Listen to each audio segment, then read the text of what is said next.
Beryl Gardenan adalah seorang pendekar pedang parubaya yang menjalankan dojo keluarga di tempat terpencil. Hidupnya tenang dan sederhana. Suatu hari, saat sedang berlatih, ayahnya menoleh dan berkata bahwa ia ingin sekali punya cucu untuk diasuh. Sudah bertahun-tahun Beryl menjadi instruktur di dojo itu, tapi ia masih belum menikah, bahkan belum pernah pacaran.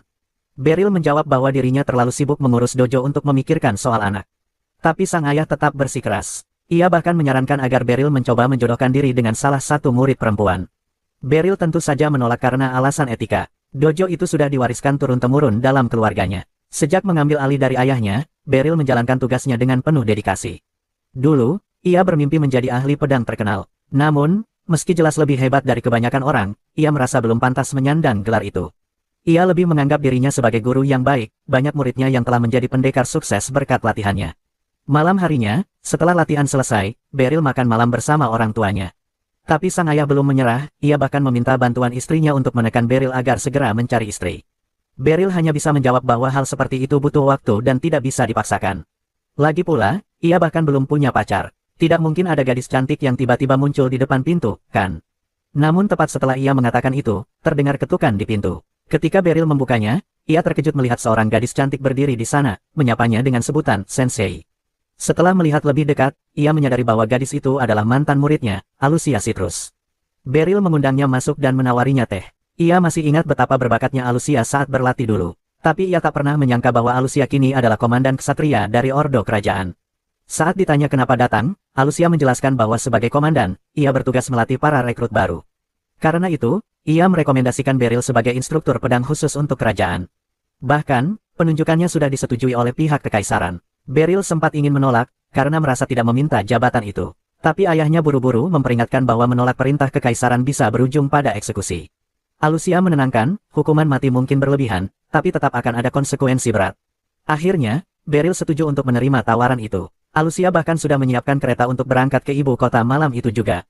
Ayah Beryl sangat mendukung, bahkan menyuruh Beryl mencari istri selama di sana. Ia sempat menyindir bahwa Alucia cocok jadi istri Beryl, tapi Beryl langsung meminta ayahnya berhenti, khawatir membuat Alucia tidak nyaman. Lagi pula, menurutnya perbedaan usia mereka terlalu jauh. Namun Alucia pelan-pelan bergumam bahwa ia tak keberatan. Dalam perjalanan ke ibu kota, Beryl melihat bahwa Alucia masih membawa pedang yang dulu ia berikan sebagai hadiah kelulusan. Pedang itu tampak dirawat dengan baik. Beryl tersenyum, meski merasa pedang itu kurang layak untuk seorang komandan. Tapi Alucia bersikeras, bagi dia, pedang itu sangat cocok. Mungkin karena ia masih percaya, segala hal yang datang dari gurunya pasti istimewa. Meski begitu, Beryl merasa dirinya hanya seorang pendekar biasa, bukan tipe orang yang cocok menjadi instruktur untuk kekaisaran. Saat itu, Alucia angkat bicara. Ia tampak senang sekali karena akhirnya, ahli pedang dari desa, itu datang ke ibu kota. Beryl bingung, karena ia tidak merasa dirinya orang desa, apalagi seorang ahli pedang. Namun Alucia menjelaskan bahwa Beryl sudah terkenal di dunia ilmu pedang. Ia telah melatih banyak murid yang kini menjadi pendekar dan petualang legendaris. Meski Beryl tidak menyukai julukan itu, ia sebenarnya adalah salah satu legenda hidup yang masih berjalan. Walaupun ia sendiri tak merasa sehebat itu, cerita Alucia tetap menarik baginya. Ia yakin hanya Alucia yang menganggapnya sehebat itu. Tak lama, mereka tiba di ibu kota. Alucia mengantar Beryl ke sebuah penginapan agar bisa beristirahat, dan berjanji akan menjemputnya esok pagi. Keesokan harinya, Alucia membawa Beryl ke kastil dan memperkenalkannya pada Ordo Ksatria. Di hadapan para rekrutan, Alucia berkata bahwa Beryl sangat kuat, bahkan ia sendiri tidak bisa menandinginya. Para rekrutan harus merasa terhormat bisa dilatih oleh pendekar seahli itu. Namun, tidak semua ksatria setuju. Beberapa terlihat meremehkan Beryl, dan salah satunya tampak sangat tidak senang. Beberapa saat kemudian, Alucia mengucapkan selamat kepada Beryl karena kini ia resmi menjadi instruktur khusus. Ia hanya perlu melatih para rekrutan 3 atau 4 kali sebulan, jadi tidak akan mengganggu jadwalnya di dojo. Tiba-tiba, seorang gadis berlari ke arah Beryl dengan penuh semangat. Namanya Curuni, mantan muridnya dari 2 tahun lalu. Ia pernah bilang ingin bergabung dengan Ordo Ksatria, dan sekarang mimpinya tercapai. Meskipun masih peserta pelatihan, Curuni senang sekali bisa dilatih oleh Beryl lagi.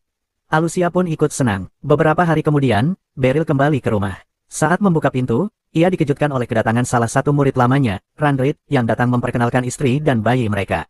Beryl senang melihat mereka bahagia. Tapi, ayahnya langsung menyela dan berkata bahwa Beryl tidak usah pulang lagi sampai punya istri dan anak juga. Randrit bercerita bahwa setelah lulus dari dojo, ia menjadi petualang peringkat platinum. Tapi karena sekarang sudah punya keluarga, ia ingin pensiun dan kembali ke desa. Bagi Beryl, melepaskan gelar setinggi itu bukan hal mudah. Tapi ia paham, menjadi petualang itu berbahaya, dan Randrit kini punya keluarga yang harus dijaga. Randrit berjanji akan menjaga dojo sebaik mungkin, tapi Beryl belum mengerti maksudnya. Ayahnya lalu menjelaskan bahwa Randrit akan menggantikan Beryl sebagai instruktur dojo. Artinya, Beryl tak perlu tinggal di desa lagi. Ia bahkan secara halus mengusir Beryl dari rumah, meskipun itu rumah Beryl juga.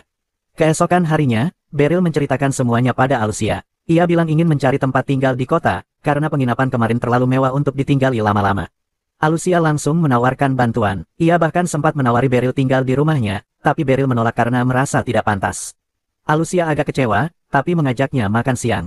Beryl setuju, dan mereka pun berjalan menuju restoran. Di tengah jalan, seseorang memanggil Alucia dengan nada menyindir karena berjalan dengan seorang pria sambil memanggilnya Sensei. Gadis itu tampaknya punya sejarah buruk dengan Alucia, dan ia merasa aneh melihat seorang komandan ksatria yang sombong berjalan dengan pria asing. Beryl mencoba menutupi wajahnya agar tak ikut terlibat, tapi gadis itu penasaran.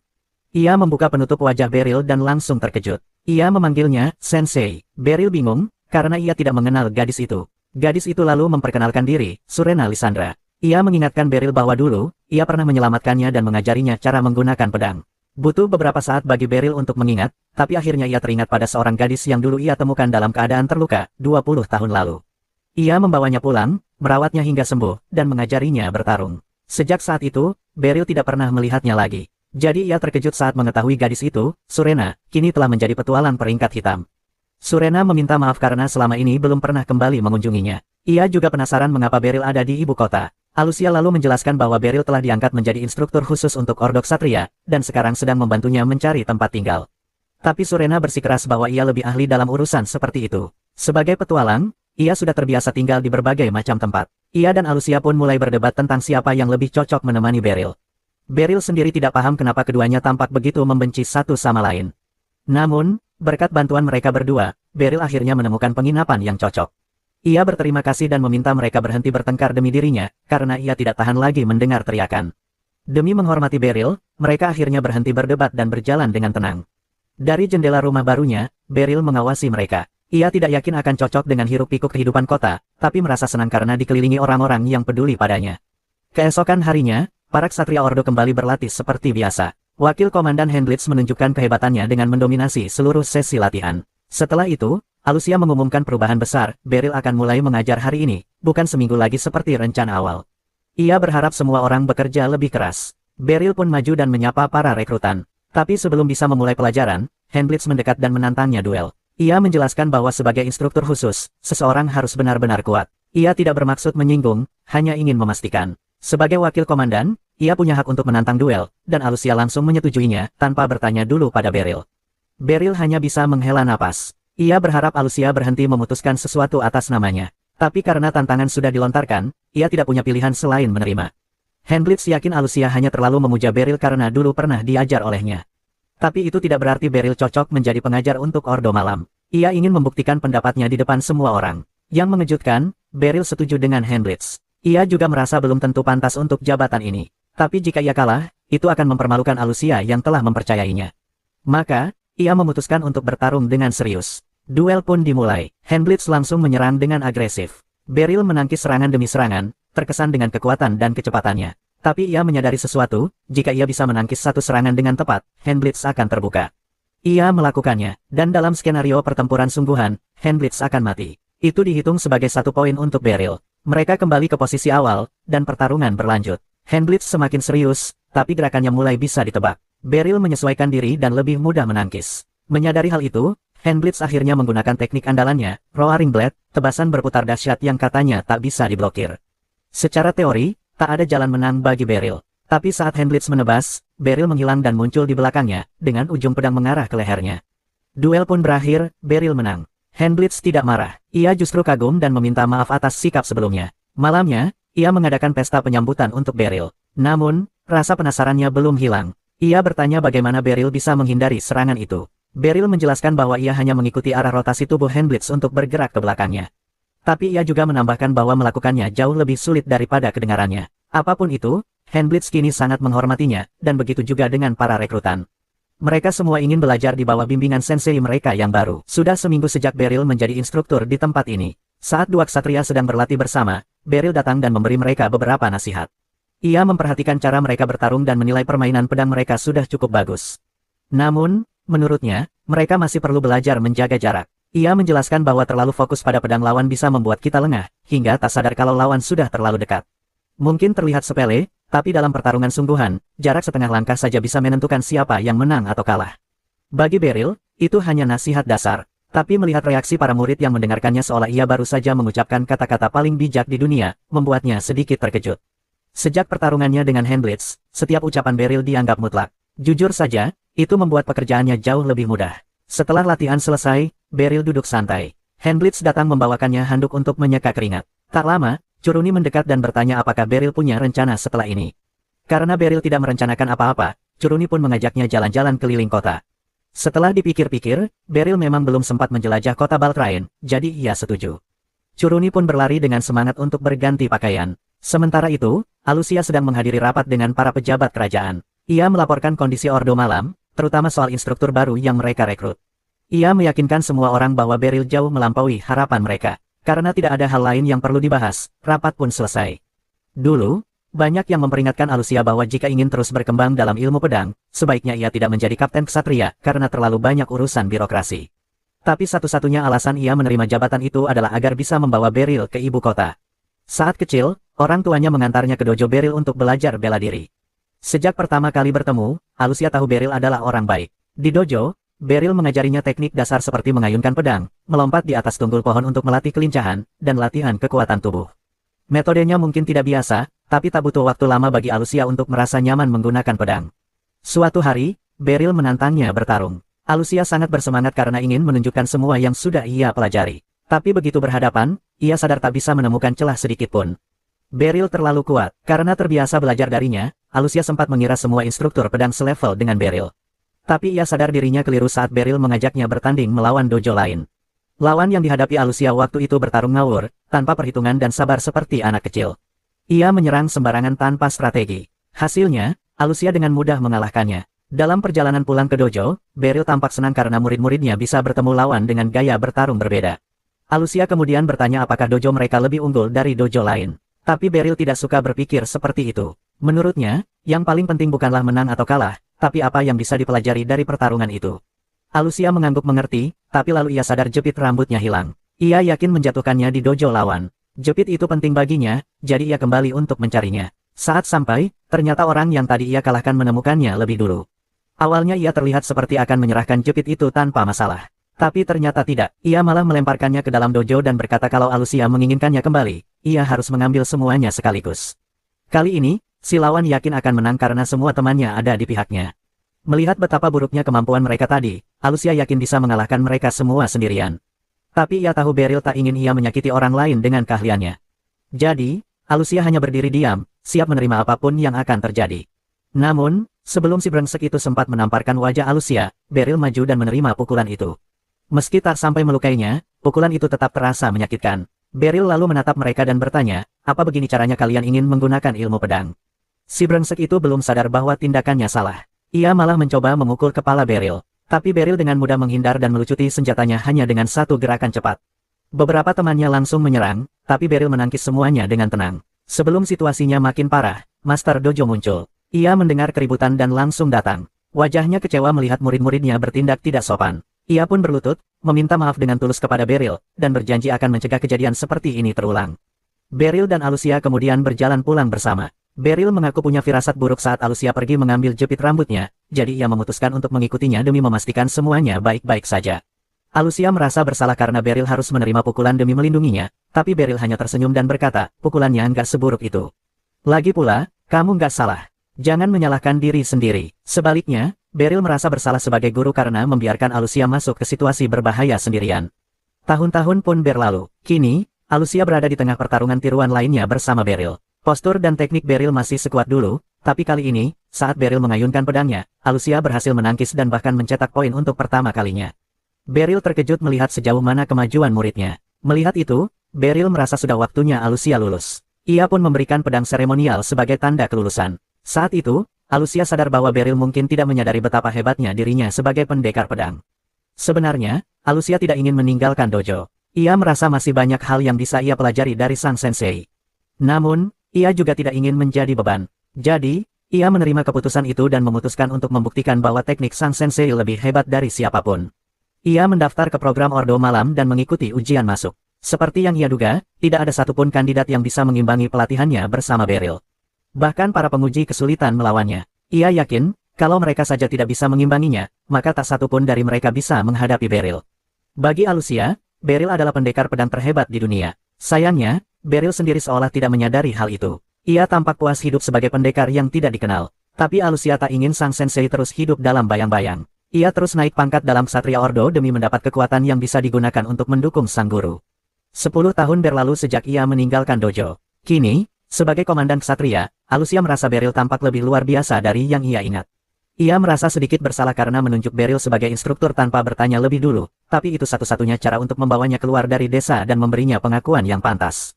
Di aula pelatihan, Alucia bertemu Handblitz dan menanyakan bagaimana pelatihan berjalan. Handblitz menjawab bahwa pelatihan bersama Beryl luar biasa, dan mereka semua belajar banyak hari itu. Karena tidak melihat Beryl, Alucia bertanya apakah ia sudah pulang. Tapi Handblitz mengatakan bahwa Beryl sedang berjalan-jalan bersama Curuni yang mengajaknya keliling kota. Mendengar itu, Alucia merasa sedikit cemburu. Ia tahu Curuni sedang mengajaknya kencan, dan diam-diam berharap ia yang lebih dulu mengajak sang sensei. Sementara itu, Beryl dan Curuni tengah berjalan-jalan.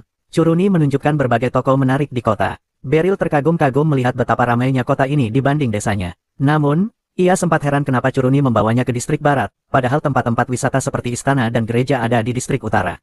Curuni tertawa dan berkata, kalau sudah tinggal lama di kota, pemandangan seperti istana dan gereja itu mulai terasa membosankan. Tapi Beryl sebenarnya ingin melihat tempat-tempat itu. Saat mereka melewati pasar, tiba-tiba terdengar seseorang memanggil namanya. Beryl pun menoleh dan melihat seorang gadis berjalan ke arahnya. Gadis itu memanggilnya, Sensei, jadi Beryl menduga dia pasti salah satu muridnya, tapi ia benar-benar tidak mengenalnya. Gadis itu juga tampak akrab dengan Curuni, tapi Beryl tetap tidak ingat siapa dia. Wajah gadis itu langsung menunjukkan kekecewaan karena senseinya tidak mengenalinya. Ia lalu menunjuk pedangnya, mencoba mengingatkan bahwa ia adalah salah satu lulusan dojo. Beryl berpikir sejenak, dan akhirnya ia ingat. Namanya Visel, benar, dia pernah berlatih di dojo bersama Curuni selama 2 tahun. Tapi penampilannya saat itu sangat berbeda. Wajar jika Beryl tak langsung mengenalinya, sudah 5 tahun sejak terakhir kali mereka bertemu. Visel kini sudah jadi anggota penting di ibu kota, bahkan kartu as dari korps penyihir. Beryl senang mendengar kabar baik itu, tapi ia cukup terkejut saat tahu Visel tergabung dengan mayat ajaib. Ia sendiri tidak pernah mengajari apapun tentang sihir, jadi ia tak menyangka muridnya bisa sejauh itu. Curuni bertanya apakah Visel datang ke kota untuk belanja. Visel menjawab bahwa ia sedang mencari aksesoris sihir. Beryl belum pernah mendengar tentang itu sebelumnya, jadi Visel menunjukkan salah satunya, alat yang memungkinkan siapapun memakai sihir. Meskipun Visel bisa menggunakan sihir tanpa bantuan alat, Beryl tetap terkesan. Tapi karena dia anggota mayat ajaib, tentu masuk akal. Tiba-tiba, terdengar teriakan dari seorang wanita, dompetnya dijamret. Beryl refleks ingin mengejar si pencuri, tapi Visel berkata bahwa ia bisa menangani situasinya. Ia pun menghunus pedangnya, melapisinya dengan sihir, dan menebas ke arah pencuri. Dari tebasan itu, muncul ledakan energi yang mengikat kaki si pencuri dan menjatuhkannya. Curuni dengan cepat menangkap pelakunya. Beryl kagum melihat bagaimana keduanya menangani kejadian itu. Terutama pada sihir Visel, ia belum pernah melihat sihir seperti itu sebelumnya. Visel menjelaskan bahwa ia menggabungkan teknik pedang dan sihir saat bertarung, dan pelatihan dari senseinya sangat membantunya dalam mengembangkan gaya bertarung itu. Ia merasa sangat bersyukur, dan Beryl pun senang melihat teknik yang ia ajarkan masih digunakan. Keesokan paginya, Beryl bangun lebih awal dan memutuskan berjalan-jalan. Saat sedang menyusuri jalan, seseorang memanggil namanya. Ketika ia berbalik, ternyata yang memanggil adalah seorang gadis kecil. Beryl bertanya apakah gadis itu tersesat. Tapi si gadis malah kesal dan berteriak karena dianggap anak-anak. Ia berkata bahwa ia adalah kepala mayat ajaib. Beryl mengira itu cuma lelucon, jadi ia tidak percaya. Gadis itu frustrasi, lalu menunjukkan kekuatannya dengan menciptakan bola api besar dari jarinya. Barulah Beryl percaya bahwa gadis kecil ini benar-benar penyihir hebat. Tapi ia tetap heran bagaimana tubuh sekecil itu bisa menyimpan sihir sebesar itu. Gadis itu memperkenalkan dirinya sebagai Lucy Diamond, dan menegaskan bahwa ia bukan anak kecil, bahkan katanya, ia jauh lebih tua dari Beryl. Lucy mengatakan bahwa Visel banyak bercerita tentang betapa hebatnya Beryl sebagai sensei, jadi ia sangat ingin bertemu langsung. Menurutnya, kemampuan pedang Visel luar biasa dan itu pasti berkat sang guru. Tapi Beryl hanya tersenyum, berkata bahwa itu semua hasil kerja keras Visel sendiri, ia hanya mengajarkan dasar-dasarnya. Mereka berjalan bersama sebagai bentuk sopan santun, tapi ternyata Lucy malah membawanya ke lapangan kosong yang luas. Siapapun yang pernah bermain game pasti tahu, tempat ini jelas tempat duel. Lucy sangat menyukai sihir, dan ia berlatih setiap hari untuk meningkatkan kekuatannya. Tapi ia tak punya lawan latihan yang cukup kuat, sampai sekarang. Menurut Lucy, Beryl adalah tantangan yang pantas untuknya. Tanpa banyak basa-basi, Lucy langsung menyerang dengan semburan api. Beryl melompat mundur, nyaris terkena. Sebenarnya, ia tak ingin bertarung. Tapi saat melihat tatapan mata Lucy, ia tahu gadis itu tidak akan membiarkannya pergi tanpa duel. Maka, Beryl menghunus pedangnya dan bersiap. Lucy bertanya pada Beryl apakah dia tidak ingin menguji seberapa besar kekuatan sihirnya sekarang. Ia juga menantang, apakah Beryl tidak merasa dirinya cukup kuat untuk jadi lawan. Tapi Beryl hanya menjawab bahwa justru dia yang belum cukup kuat. Lucy tersenyum dan berkata mereka akan tahu jawabannya setelah bertarung. Tanpa banyak bicara, Lucy menggabungkan bola-bola api kecil miliknya menjadi satu bola api besar dan melemparkannya ke arah Beryl. Beryl nyaris terkena, tapi berhasil menghindar di detik terakhir. Namun Lucy tidak memberinya waktu untuk bernapas. Bola-bola api terus dilontarkan bertubi-tubi, dan Beryl berusaha menghindar satu persatu. Tak lama, Lucy mengubah taktik dan menciptakan kristal es padat, lalu melemparkannya ke Beryl. Tapi kristal itu cukup mudah ditebas Beryl hingga terbelah dua. Lucy kembali menyerang dengan bola api. Kali ini, Beryl memutuskan untuk mendekat dan mengakhiri pertarungan cepat-cepat. Dia berhasil mendekati Lucy, tapi tepat sebelum memukulnya, tubuh Lucy melepaskan badai api yang membuat Beryl harus mundur. Beryl mengeluh bahwa itu curang, tapi Lucy hanya tersenyum. Tiba-tiba, beberapa bola api muncul di belakang Beryl dan mulai mengejarnya kemanapun dia lari. Meski nyaris kehilangan keseimbangan beberapa kali, Beryl berhasil menghindari semuanya. Lucy terkesan, lalu bertanya apakah dia pernah melawan penyihir sebelumnya. Beryl menjawab, Lucy adalah yang pertama. Mendengar itu, Lucy menghentikan serangannya sejenak, lalu menciptakan balok es raksasa dan melemparkannya ke arah Beryl. Namun Beryl berhasil menangkis dan bahkan memantulkannya kembali. Lucy hanya tertawa, lalu menguapkan balok itu dengan sihir apinya, menciptakan kabut tebal sebagai penutup. Saat Beryl mencoba menyerang balik, Lucy menyambutnya dengan sengatan listrik yang membuat Beryl terpental ke belakang. Lucy berkata bahwa Beryl jauh lebih hebat dari yang ia kira, dan karena itu, dia pantas melihat serangan pamungkasnya. Ia mulai mengumpulkan sihir, dan Beryl melihat udara di sekitarnya mulai bergetar. Ia tahu, jika serangan itu dilepaskan, dia bisa tamat. Tapi untungnya, Lucy membatalkannya di detik terakhir. Dengan gugup, Beryl bertanya apa yang akan terjadi kalau serangan itu mengenainya. Lucy menjawab santai bahwa dia bisa jadi daging cincang, secara harfiah. Lalu ia memuji Beryl, dan mengatakan sekarang ia mengerti kenapa Visel begitu mengaguminya. Tapi Beryl tetap merendah dan berkata kalau Lucy serius dari awal, dia pasti sudah kalah. Lucy hanya tertawa, lalu mengajaknya datang ke divisi sihir sesekali untuk membalas serangan dadakan tadi. Beryl setuju, tapi langsung menolak begitu tahu Lucy ingin menjadikannya kelinci percobaan untuk mantra baru. Hari itu juga, setelah selesai melatih para ksatria, Beryl bertemu Visel yang sedang mengantar ramuan sihir ke Ordo Malam. Visel juga membawa sebotol anggur mahal sebagai permintaan maaf atas ulah Lucy. Beryl menerimanya, dan saat itulah Alucia muncul. Setelah Visel pergi, Alucia memberitahu bahwa Surena merekomendasikannya untuk melatih para petualang baru, agar mereka tidak tewas di Dungeon pertama mereka. Ucapan itu mengingatkan Beryl pada pengalaman pertamanya di Dungeon, di mana dia dihajar habis-habisan oleh monster dan tak pernah kembali lagi sejak saat itu. Alucia memastikan bahwa Ordo Malam tidak akan keberatan jika dia mengambil pekerjaan sampingan. Jadi, Beryl memutuskan untuk membicarakannya dengan Guildmaster. Surena membawanya ke kantor guild, dan ternyata Lucy juga ada di sana. Guildmaster Nidus menyambut Beryl dan berkata bahwa dia punya harapan besar padanya, karena telah melatih petualang sehebat Surena. Bahkan Lucy juga ikut merekomendasikannya. Beryl mulai merasa tidak punya cara untuk menolak tawaran ini. Tapi saat asisten Guildmaster datang dan mempertanyakan kualifikasinya, Beryl melihat secercah harapan. Asisten itu menyarankan agar Beryl melawan Surena sebagai uji kemampuan, sebelum guild membuat keputusan. Beryl menyadari bahwa sekarang dia berada dalam situasi sulit. Dia tidak bisa menolak, jadi dia pergi ke tempat pelatihan. Para petualang berkumpul di sana karena ingin menyaksikan Surena bertarung, mereka belum pernah melihatnya beraksi sebelumnya, dan dia dianggap cukup hebat untuk layak berduel. Tapi di benak Surena, ini bukan soal pamer. Baginya, ini adalah kesempatan untuk menunjukkan kemampuannya kepada gurunya. Dia teringat masa lalu, ketika orang tuanya diserang monster saat sedang pergi menjual barang ke kota. Ibunya sempat mendorongnya ke sungai agar dia selamat, dan itulah yang membuatnya bertemu dengan Beryl.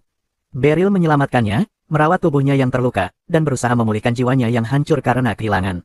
Awalnya, Surena tidak tertarik pada apapun. Tapi suatu hari, dia melihat Beryl berlatih ayunan pedang. Dia meminta untuk mencoba, dan sejak itu, ia mulai tertarik pada ilmu pedang. Beryl mengajarinya dengan sabar, dan perlahan-lahan, Surena mulai bangkit. Melihat kelincahannya, Beryl menyarankan agar dia memakai pedang kembar, dan itu akhirnya jadi gaya khasnya.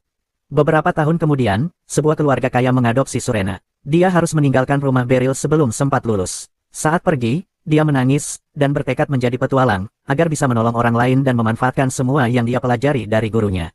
Kini, 20 tahun kemudian, dia berdiri berhadapan dengan Beryl.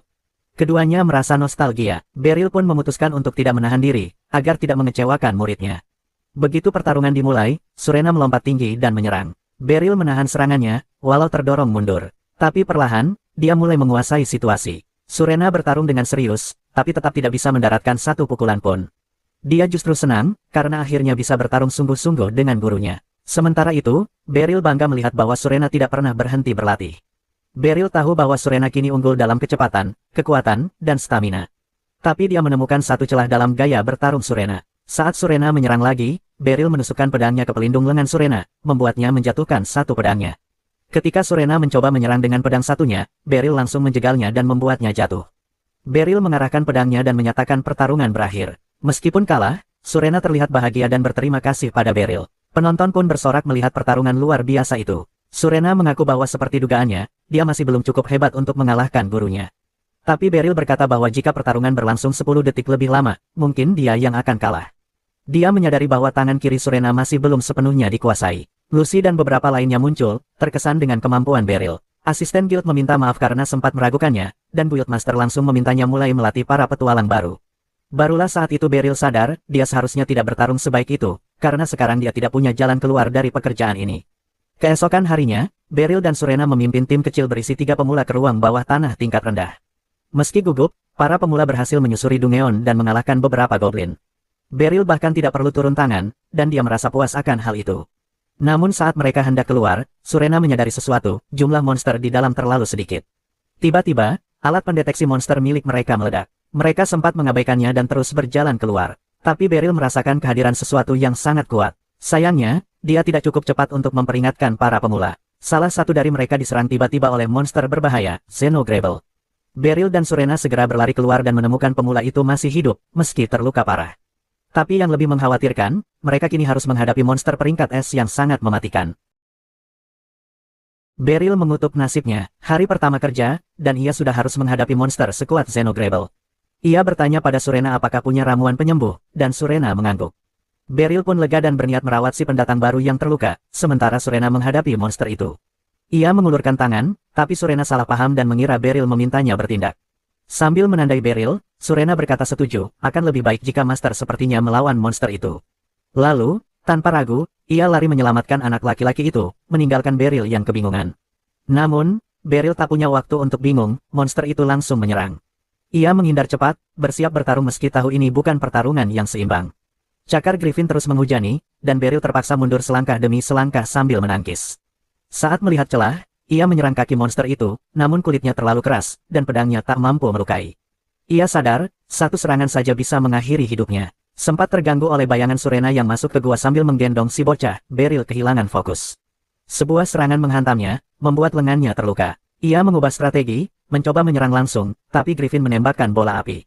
Beryl mencoba mendekat dari samping, namun disambut ekor berat seperti cambuk. Kali ini, ia berhasil memotong ekor itu, membuat monster itu marah besar. Griffin membalas dengan bola api dan serangan brutal yang menyeret Beryl melewati hutan. Entah bagaimana, ia berhasil naik ke punggungnya, tapi monster itu langsung terbang tinggi, memecahkan penghalang suara, berusaha menjatuhkannya. Beryl bertahan sekuat tenaga hingga mereka kembali ke titik awal. Kali ini, Griffin mengeluarkan kekuatan penuh, domainnya mengubah tanah menjadi lava. Para petualang pemula yang bersembunyi di gua kini ikut terancam. Saat Beryl mendengar teriakan seorang gadis, ia tak bisa menunggu lagi. Ia berlari di atas lava, menyerang dari segala arah untuk membingungkan musuh.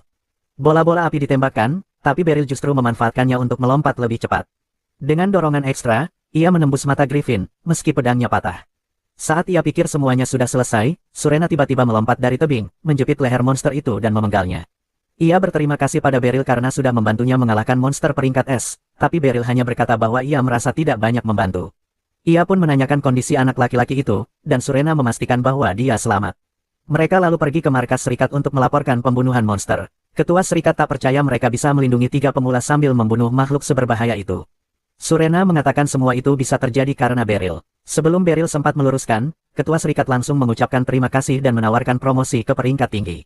Tapi Beryl menolak, ia tidak tertarik mempertaruhkan nyawa setiap hari. Serikat lalu mengirim tim untuk mengambil tubuh monster, dan Surena kembali berterima kasih. Tapi Beryl tak ingin terlalu dipuji, dan menyebut bahwa semua ini bisa berhasil karena keputusan Surena yang tepat. Keesokan harinya, Beryl mencari pandai besi untuk memperbaiki pedangnya dan meminta bantuan Curuni. Alusia ikut, katanya ingin membantu memilih pedang baru, meski sebenarnya karena cemburu. Di toko pandai besi, Beryl bertemu Balder, salah satu murid lamanya. Balder terkejut melihat sang guru setelah sekian lama, sementara Alusia justru kaget mengetahui bahwa bahkan pria seumur, paman, itu pernah belajar dari Beryl. Beryl menjelaskan bahwa Balder adalah satu-satunya muridnya yang lebih tua darinya. Dulu, Balder bergabung dengan dojo untuk mempelajari cara pendekar pedang bertarung, karena ingin membuat pedang yang lebih baik. Beryl senang melihat Balder kini berhasil membuka toko impiannya, dan Balder pun berterima kasih atas bimbingan gurunya. Setelah itu, Balder menanyakan keperluan mereka. Curuni menyerahkan pedang pendeknya dan memintanya diasah. Tapi setelah melihatnya sekilas, Balder mengatakan bahwa kerusakannya terlalu parah, lebih baik beli yang baru saja. Alusia terkejut, karena Curuni tak pernah menggunakan pedangnya dengan kasar. Beryl bertanya bagaimana rasanya pedang itu saat digunakan.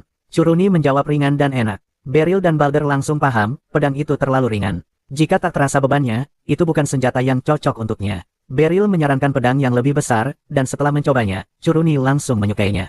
Ia pun memutuskan untuk membelinya. Beryl mulai mencari pedang untuk dirinya sendiri, tapi saat Alusia menyarankan membuat pedang khusus, ia menolak, ia tidak suka senjata yang terlalu mewah. Tiba-tiba, Surena datang. Seperti biasa, ia dan Alusia langsung saling menyindir, dan Beryl harus turun tangan untuk menghentikan mereka. Ia lalu bertanya apa yang Surena lakukan di sana. Tanpa menjawab, Surena meletakkan kaki Griffin di atas meja dan menyuruh Balder membuatkan pedang panjang untuk Beryl dari bahan itu. Beryl menolak, menurutnya, Surena yang mengalahkan monster itu, jadi ia tak pantas menerima. Tapi Surena tak mau dengar alasan. Ia bilang, karena dirinya lah pedang Beryl rusak, maka ia yang harus menggantinya. Balder pun mendukung ide itu, dan akhirnya Beryl setuju. Balder sangat bersemangat membuat pedang dari bagian monster peringkat S, dan ia meminta waktu seminggu untuk menyelesaikannya dengan baik. Beryl tidak keberatan, dan memutuskan waktunya untuk pergi. Namun sebelum keluar, Curuni meminta Beryl melatihnya menggunakan pedang besar. Beryl membawanya ke tempat latihan dan mengajarinya cara mengayun pedang dengan benar, tanpa kewalahan karena beratnya. Setelah itu, Beryl pergi ke bar untuk minum. Ia keluar dalam suasana hati yang baik, tapi saat menyeberang jalan, seorang pencuri mencoba mencuri dompetnya. Beryl segera menyadarinya, namun si pencuri melepaskan mantra api untuk kabur. Pencuri itu, seorang gadis muda bernama Maui, kembali ke markas geng dan menyerahkan semua uang curiannya. Para anggota geng kecewa karena jumlahnya sedikit dan menuduhnya malas. Tapi sang bos tahu, Maui pasti berusaha keras, dia hanya sedang kesulitan. Maui diam saja sepanjang percakapan, sampai akhirnya menyadari sesuatu yang penting, liontinnya hilang. Liontin itu ternyata telah diambil oleh Beryl. Beryl kembali berlatih tanding dengan Handblitz untuk mengukur sejauh mana kemajuannya. Ia merasa lebih cekatan dan cerdik dalam menggunakan pedang, meski belum cukup kuat untuk menyerang Beryl secara langsung. Meski begitu, ia puas dengan perkembangan dirinya dan berjanji akan terus membaik. Beryl bangga, tapi juga sadar bahwa ia harus bekerja lebih keras agar murid-muridnya terus berkembang. Saat mereka berbincang soal pelatihan, perhatian mereka tertuju pada Curuni yang kini tampak terbiasa menggunakan pedang panjang. Beryl memujinya dan menyuruhnya terus berlatih. Handblitz menilai perubahan senjata itu sebagai langkah berani, mengingat sebelumnya Curuni memakai bilah ganda. Beryl setuju, mengatakan bahwa itu keputusan yang tepat dan akan membuat Curuni lebih kuat. Handblitz selalu berkata bahwa ia ingin Beryl segera menjadi lebih kuat karena ada masalah mendesak. Ketika ditanya, Handblitz menjelaskan bahwa kelompok pencuri bernama Tangan Gelap Senja mulai beraksi di ibu kota. Ksatria Kerajaan Tengah menyelidiki mereka bersama beberapa pihak lain, dan jika lokasi markas mereka ditemukan, kelompok itu akan diserbu. Beryl menyetujui rencana itu, tapi menyarankan agar mereka tetap mencari keunggulan untuk memastikan kemenangan. Handblitz curiga Beryl ingin ikut turun tangan, tapi Beryl hanya menyeka keringatnya, nyaris terjebak dalam pertarungan yang tak diinginkan. Saat itu, Beryl mengeluarkan liontin milik gadis pencuri yang sempat ditemuinya dan meminta Handblitz mencarikan pemiliknya. Namun, Curuni tiba-tiba muncul dan menggoda Beryl, bertanya apakah liontin itu hadiah untuk Alusia. Handblitz ikut menggoda, memuji selera Beryl. Beryl yang bingung tak tahu harus bereaksi bagaimana, akhirnya menceritakan pertemuannya dengan gadis pencuri yang mampu menggunakan sihir, hingga membuatnya terkejut dan melepaskannya. Handblitz dan Curuni tercengang, pengguna sihir sangat langka, dan tak seharusnya jadi pencuri. Handblitz menduga gadis itu mungkin menggunakan aksesori sihir curian. Curuni lalu bertanya apa yang akan dilakukan Beryl terhadap liontin itu. Beryl ingin mengembalikannya karena mungkin itu barang penting atau hasil curian. Handblitz menyarankan menyerahkannya ke bagian resepsionis malam. Beryl mengikuti saran itu dan pulang dengan lega, walau tatapan tajam gadis itu masih menghantuinya. Saat berjalan melewati papan pengumuman, Beryl mendengar seorang gadis mengumpat kesal. Ia bertanya apakah gadis itu kehilangan sesuatu, tapi gadis itu, Maui, malah menyuruhnya pergi. Namun, saat mereka saling menatap, keduanya saling mengenali. Maui langsung menyerangnya dan menuntut liontinnya dikembalikan. Merasa tak enak karena orang-orang mulai menatap, Beryl membawanya ke tempat yang lebih sepi. Di sana, ia bertanya apakah Maui mencuri liontin itu. Maui menjawab bahwa itu miliknya, dan Beryl mempercayainya. Beryl mengatakan bahwa liontin itu sudah ia serahkan ke petugas malam. Maui panik karena merasa akan sulit mendapatkannya kembali. Tapi Beryl menenangkannya dan mengajaknya untuk mengambil liontin itu bersama-sama. Maui, Meski masih kesal, akhirnya ikut. Beryl mencoba mengajaknya ngobrol, tapi Maui tetap dingin. Ketika Beryl menyarankan agar Maui berhenti mencopet, gadis itu hanya berpaling, membuat Beryl semakin penasaran. Mereka akhirnya berhasil mengambil kembali liontin itu. Namun, saat Maui berusaha merebutnya, Alusia muncul dan langsung salah paham, mengira Maui adalah anak rahasia Beryl. Beryl buru-buru menjelaskan dan membawa mereka ke kantor. Di sana, ia menceritakan semuanya. Alusia bertanya apa yang harus dilakukan terhadap Maui, tapi Maui dengan tenang berkata bahwa mereka tak bisa menangkapnya tanpa bukti. Ia meminta liontinnya dikembalikan. Beryl bertanya apakah ia akan berhenti mencuri jika liontin dikembalikan, dan Maui menolak. Alusia, yang melihat potensi besar dalam diri Maui karena kemampuannya menggunakan sihir di usia muda, memintanya untuk tidak menyia-nyiakan bakat itu. Beryl pun menambahkan bahwa jika Maui sedang dalam masalah, mereka bersedia membantu. Akhirnya, Maui memutuskan untuk jujur agar bisa mendapatkan kembali liontinnya. Ia bercerita bahwa seorang pria pernah berjanji akan menghidupkan kembali kakaknya yang sudah meninggal jika ia bisa membayar 5 juta koin. Karena tak punya cara lain untuk mendapatkan uang sebanyak itu dengan cepat, ia pun terpaksa mencuri. Beryl dan Alusia langsung menyadari bahwa Maui telah ditipu, tapi mereka tidak ingin langsung menghancurkan harapannya. Alusia keluar ruangan karena ada urusan penting, sementara Beryl yang melihat Maui kelaparan membelikannya roti. Saat Maui memakannya, ia mengaku ingin bertemu Beryl lagi sejak semalam, dan merasa bahwa takdir telah mempertemukan mereka. Beryl meyakinkan bahwa ia bisa membantu dan semuanya akan baik-baik saja.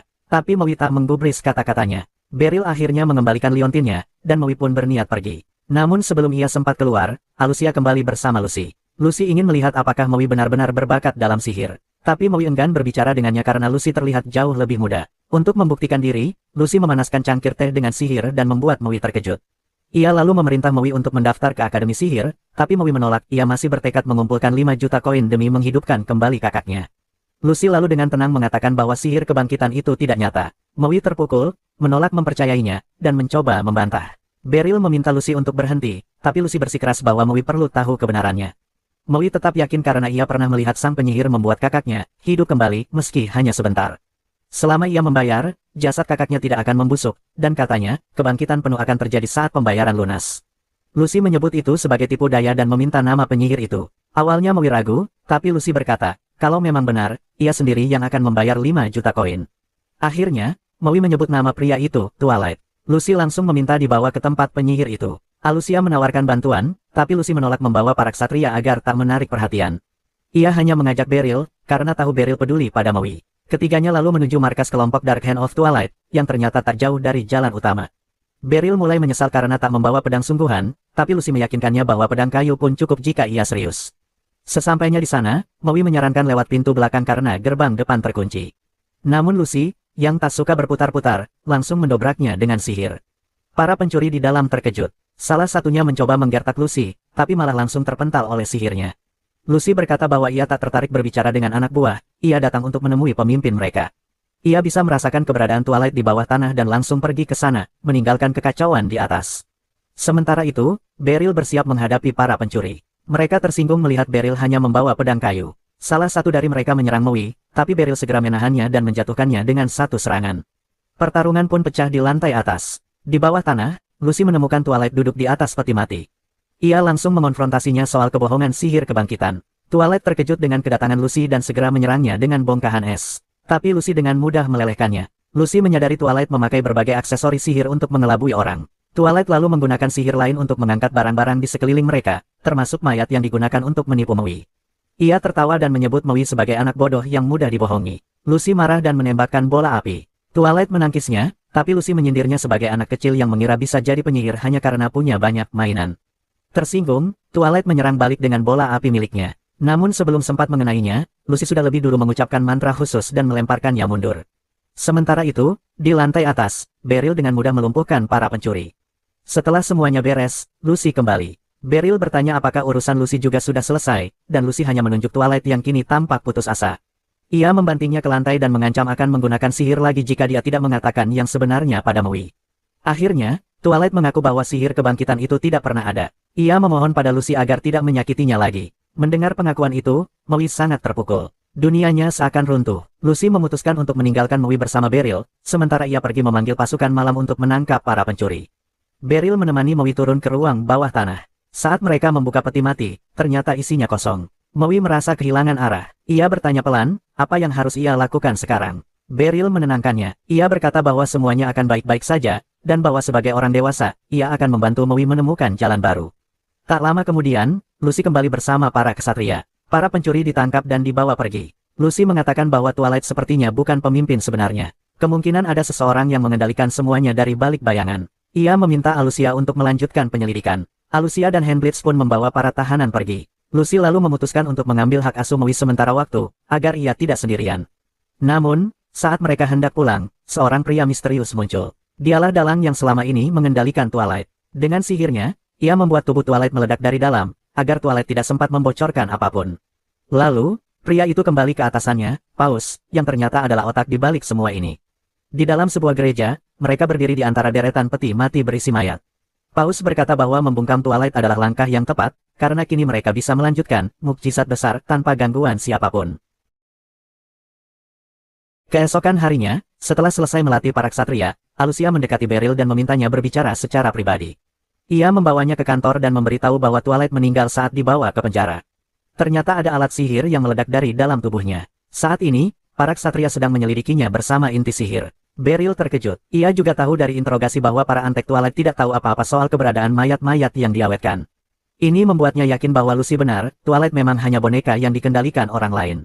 Setelah itu, Beryl pergi ke toko pandai besi bersama Curuni. Pedangnya yang dibuat dari kaki Griffin sudah selesai. Beryl terkesan, tapi merasa pedang itu terlalu berlebihan untuk dirinya. Namun Curuni memuji habis-habisan dan tak sabar melihatnya digunakan. Beryl berkata mereka akan mencobanya nanti di tempat latihan. Namun, saat keluar dari toko, mereka bertemu Lucy yang sudah menunggu. Ia mengatakan ingin bicara secara pribadi. Beryl pun menunda uji coba pedangnya dan mengikuti Lucy ke rumah besarnya. Di dalam, Beryl bertanya soal Maui. Lucy mengatakan bahwa ia sedang mencoba meyakinkan Maui untuk masuk Akademi Sihir, meski tidak mudah. Saat mereka masuk, Beryl melihat pria asing yang belum pernah ia temui. Lucy memperkenalkannya sebagai Ibroy, pendeta dari gereja Spene, agama dari negara tetangga. Lucy menjelaskan bahwa semua alat sihir Twilight berasal dari Spene. Ibroy menambahkan bahwa orang yang mempertemukannya dengan Twilight adalah Uskup Reveos. Uskup itu juga yang menyuruh Twilight mengumpulkan mayat sebagai bayaran untuk alat-alat sihirnya. Kini jelas bahwa Twilight bekerja untuknya. Beryl bingung, kenapa seorang uskup membutuhkan mayat. Ibroy menjelaskan bahwa itu untuk mukjizat, begitu sebutan mereka untuk sihir, dan yang paling besar adalah kebangkitan orang mati. Upacara itu konon hanya bisa dilakukan oleh dewa mereka, dan banyak yang menganggapnya hanya mitos. Tapi Uskup Reveos sedang mencoba mewujudkannya. Lucy mengatakan bahwa Reveos sekarang ada di kerajaan ini. Ia sudah dikirimi surat panggilan untuk menjadi saksi dalam sidang esok hari. Mereka berharap ia datang secara sukarela, karena jika kabur ke negaranya, mereka tidak bisa berbuat banyak tanpa memicu konflik antar negara. Beryl mulai merasa ada yang tidak beres. Lucy membenarkan kecurigaannya dan berkata bahwa jika Reveos melarikan diri, Beryl lah yang harus menangkapnya. Karena Beryl bukan anggota resmi pasukan, tindakannya tidak akan dianggap sebagai pelanggaran diplomatik. Lucy juga mengatakan bahwa Alucia sudah menyetujui misi ini. Beryl tidak punya banyak pilihan. Namun, ia mulai berpikir, jika mereka berhasil menangkap Reveos, mungkin mereka bisa menemukan jasad kakak Maui dan mengembalikannya. Itu bisa memberi ketenangan bagi gadis itu. Ia pun menerima misi tersebut. Saat hendak keluar, mereka bertemu Maui yang baru pulang berbelanja dengan seorang pelayan. Suasana jadi canggung. Beryl memuji Lucy karena telah merawat Maui dengan baik. Tapi Maui malah marah dan bertanya kenapa mereka bersikap baik padanya, padahal beberapa hari lalu dia hanyalah pencuri. Beryl sadar bahwa Maui hanya bingung dengan perubahan hidupnya. Ia berkata bahwa Maui tak perlu memikirkan hal seperti itu, ia masih anak-anak, dan tugas orang dewasa adalah menjaganya. Ia menyarankan agar Maui menerima kebaikan orang lain, karena tak ada yang berniat menyakitinya. Namun Maui masih sulit mempercayai itu. Beryl lalu berkata bahwa suatu hari nanti, kalau Maui merasa tak enak hati, cukup traktir dia makan malam saat sudah dewasa. Ia mencoba menepuk kepala Maui, tapi Maui menepis tangannya. Ia belum siap menerima kasih sayang. Beryl pun membiarkannya dan pergi dari rumah itu, bersiap untuk misi barunya. Malam itu, Beryl pergi ke cabang gereja tulang belakang di kota. Di sana, ia melihat Uskup Reveos sedang mengemasi barang-barangnya, jelas bersiap untuk kabur dari negeri ini. Beryl memutuskan untuk menyusup ke dalam gereja dan menangkapnya langsung. Namun, kapten pengawal uskup menghentikannya. Dengan sopan, Beryl menjelaskan bahwa Reveos telah dipanggil secara resmi untuk hadir di sidang keesokan harinya, jadi ia tidak boleh pergi. Tapi kapten penjaga menolak dan mengatakan bahwa uskup tidak perlu mematuhi perintah negara ini. Tak lama kemudian, lebih banyak penjaga datang. Kapten memberi izin pada mereka untuk menggunakan mukjizat. 3 penjaga maju sambil menghunus pedang. Mereka memakai sihir untuk memperkuat tubuh mereka, sesuatu yang belum pernah Beryl lihat sebelumnya. Ketiganya menyerangnya dengan kecepatan tinggi, membuat Beryl kewalahan. Ia sadar bahwa ia tak bisa menahan diri jika ingin menang, jadi ia mulai bertarung dengan serius. Ketika salah satu penjaga menyerangnya, Beryl menghindar ke samping dan menebas perutnya dengan pedang barunya. Ia cukup terkesan dengan ketajaman senjata itu. Dua penjaga lainnya langsung menyerangnya bersamaan. Saat ia berusaha bertahan, lebih banyak musuh datang dari sisi lain. Keadaannya mulai genting. Untungnya, bantuan datang tepat waktu. Mantra sihir melucuti senjata para penjaga, dan dua orang muncul, Visel, pendekar pedang sihir, dan Curuni. Mereka berkata bahwa mereka, kebetulan lewat, meskipun Beryl tidak percaya begitu saja. Tetap saja, ia bersyukur atas bantuan mereka. Bersama-sama, mereka berhasil menjatuhkan para penjaga. Salah satu penjaga menyerang Beryl lagi. Tapi saat sihir penguat tubuhnya habis, ia pingsan. Penjaga lain pun satu persatu tumbang. Ketika lebih banyak penjaga datang, Visel dan Curuni meminta Beryl untuk maju sendiri sementara mereka mengurus sisanya. Beryl mengucapkan terima kasih dan langsung berlari menuju gereja. Di dalam, Uskup Reveos dan kapten pengawalnya sudah menunggunya. Sang uskup menggunakan sihir untuk membangkitkan mayat-mayat dari peti mati. Satu persatu mereka bangkit dan mengelilingi Beryl. Di antara mereka, ada saudara perempuan Maui. Beryl dikepung oleh para mayat hidup. Ia mengutuk tindakan Reveos, menyebutnya sebagai kebalikan dari mukjizat. Saat ia masih ragu harus bertarung atau tidak, salah satu zombie menyerangnya dari belakang dan mencengkeram kakinya. Beryl menebas kepala zombie itu, tubuhnya langsung terbakar oleh api biru dan menghilang. Setelah mengetahui kelemahan mereka, Beryl membunuh para zombie lainnya dengan cepat. Namun, ia ragu saat harus menghadapi saudara perempuan Maui. Akhirnya, ia memeluknya dan meminta maaf, lalu menebas kepalanya. Tubuh itu pun menghilang dalam api biru. Beryl meneteskan air mata. Kini Maui benar-benar kehilangan harapannya untuk mendapatkan kembali kakaknya. Saat ia masih larut dalam kesedihan, kapten pengawal muncul dan mengaktifkan sihir penguat tubuhnya. Ia menyerbu Beryl dengan kekuatan luar biasa. Beryl berhasil menangkis serangan pertama, tapi serangan selanjutnya terlalu kuat. Kapten itu berhasil melukai lengannya, dan Beryl mundur sejenak. Namun, ia tak berniat menyerah. Dengan tekad bulat, ia melawan balik. Ia menunggu waktu yang tepat, lalu menghindari serangan dan menebas lengan kapten dari belakang. Saat lawannya berbalik, Beryl memanfaatkan celah itu untuk menyerang dan menebas dadanya. Kapten itu roboh, berdarah, tapi masih berdiri dan menyerang sekali lagi.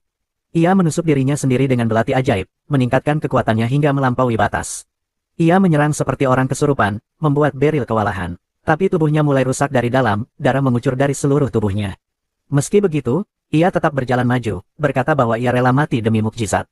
Ia mengangkat pedangnya untuk terakhir kalinya, tapi tak mampu mengayunkannya. Ia pun roboh ke tanah dan tak bangun lagi. Beryl benar-benar terkejut melihat bagaimana kapten penjaga rela mengorbankan nyawanya demi mukjizat. Ia bertanya mengapa kapten itu sampai sejauh itu. Tapi sang kapten hanya menjawab, kau tidak akan mengerti, lalu jatuh dan tewas saat HP-nya habis. Beryl keluar dari gereja, dan di luar ia mendapati Kirin dan Visel telah berhasil menangkap Uskup Reveos.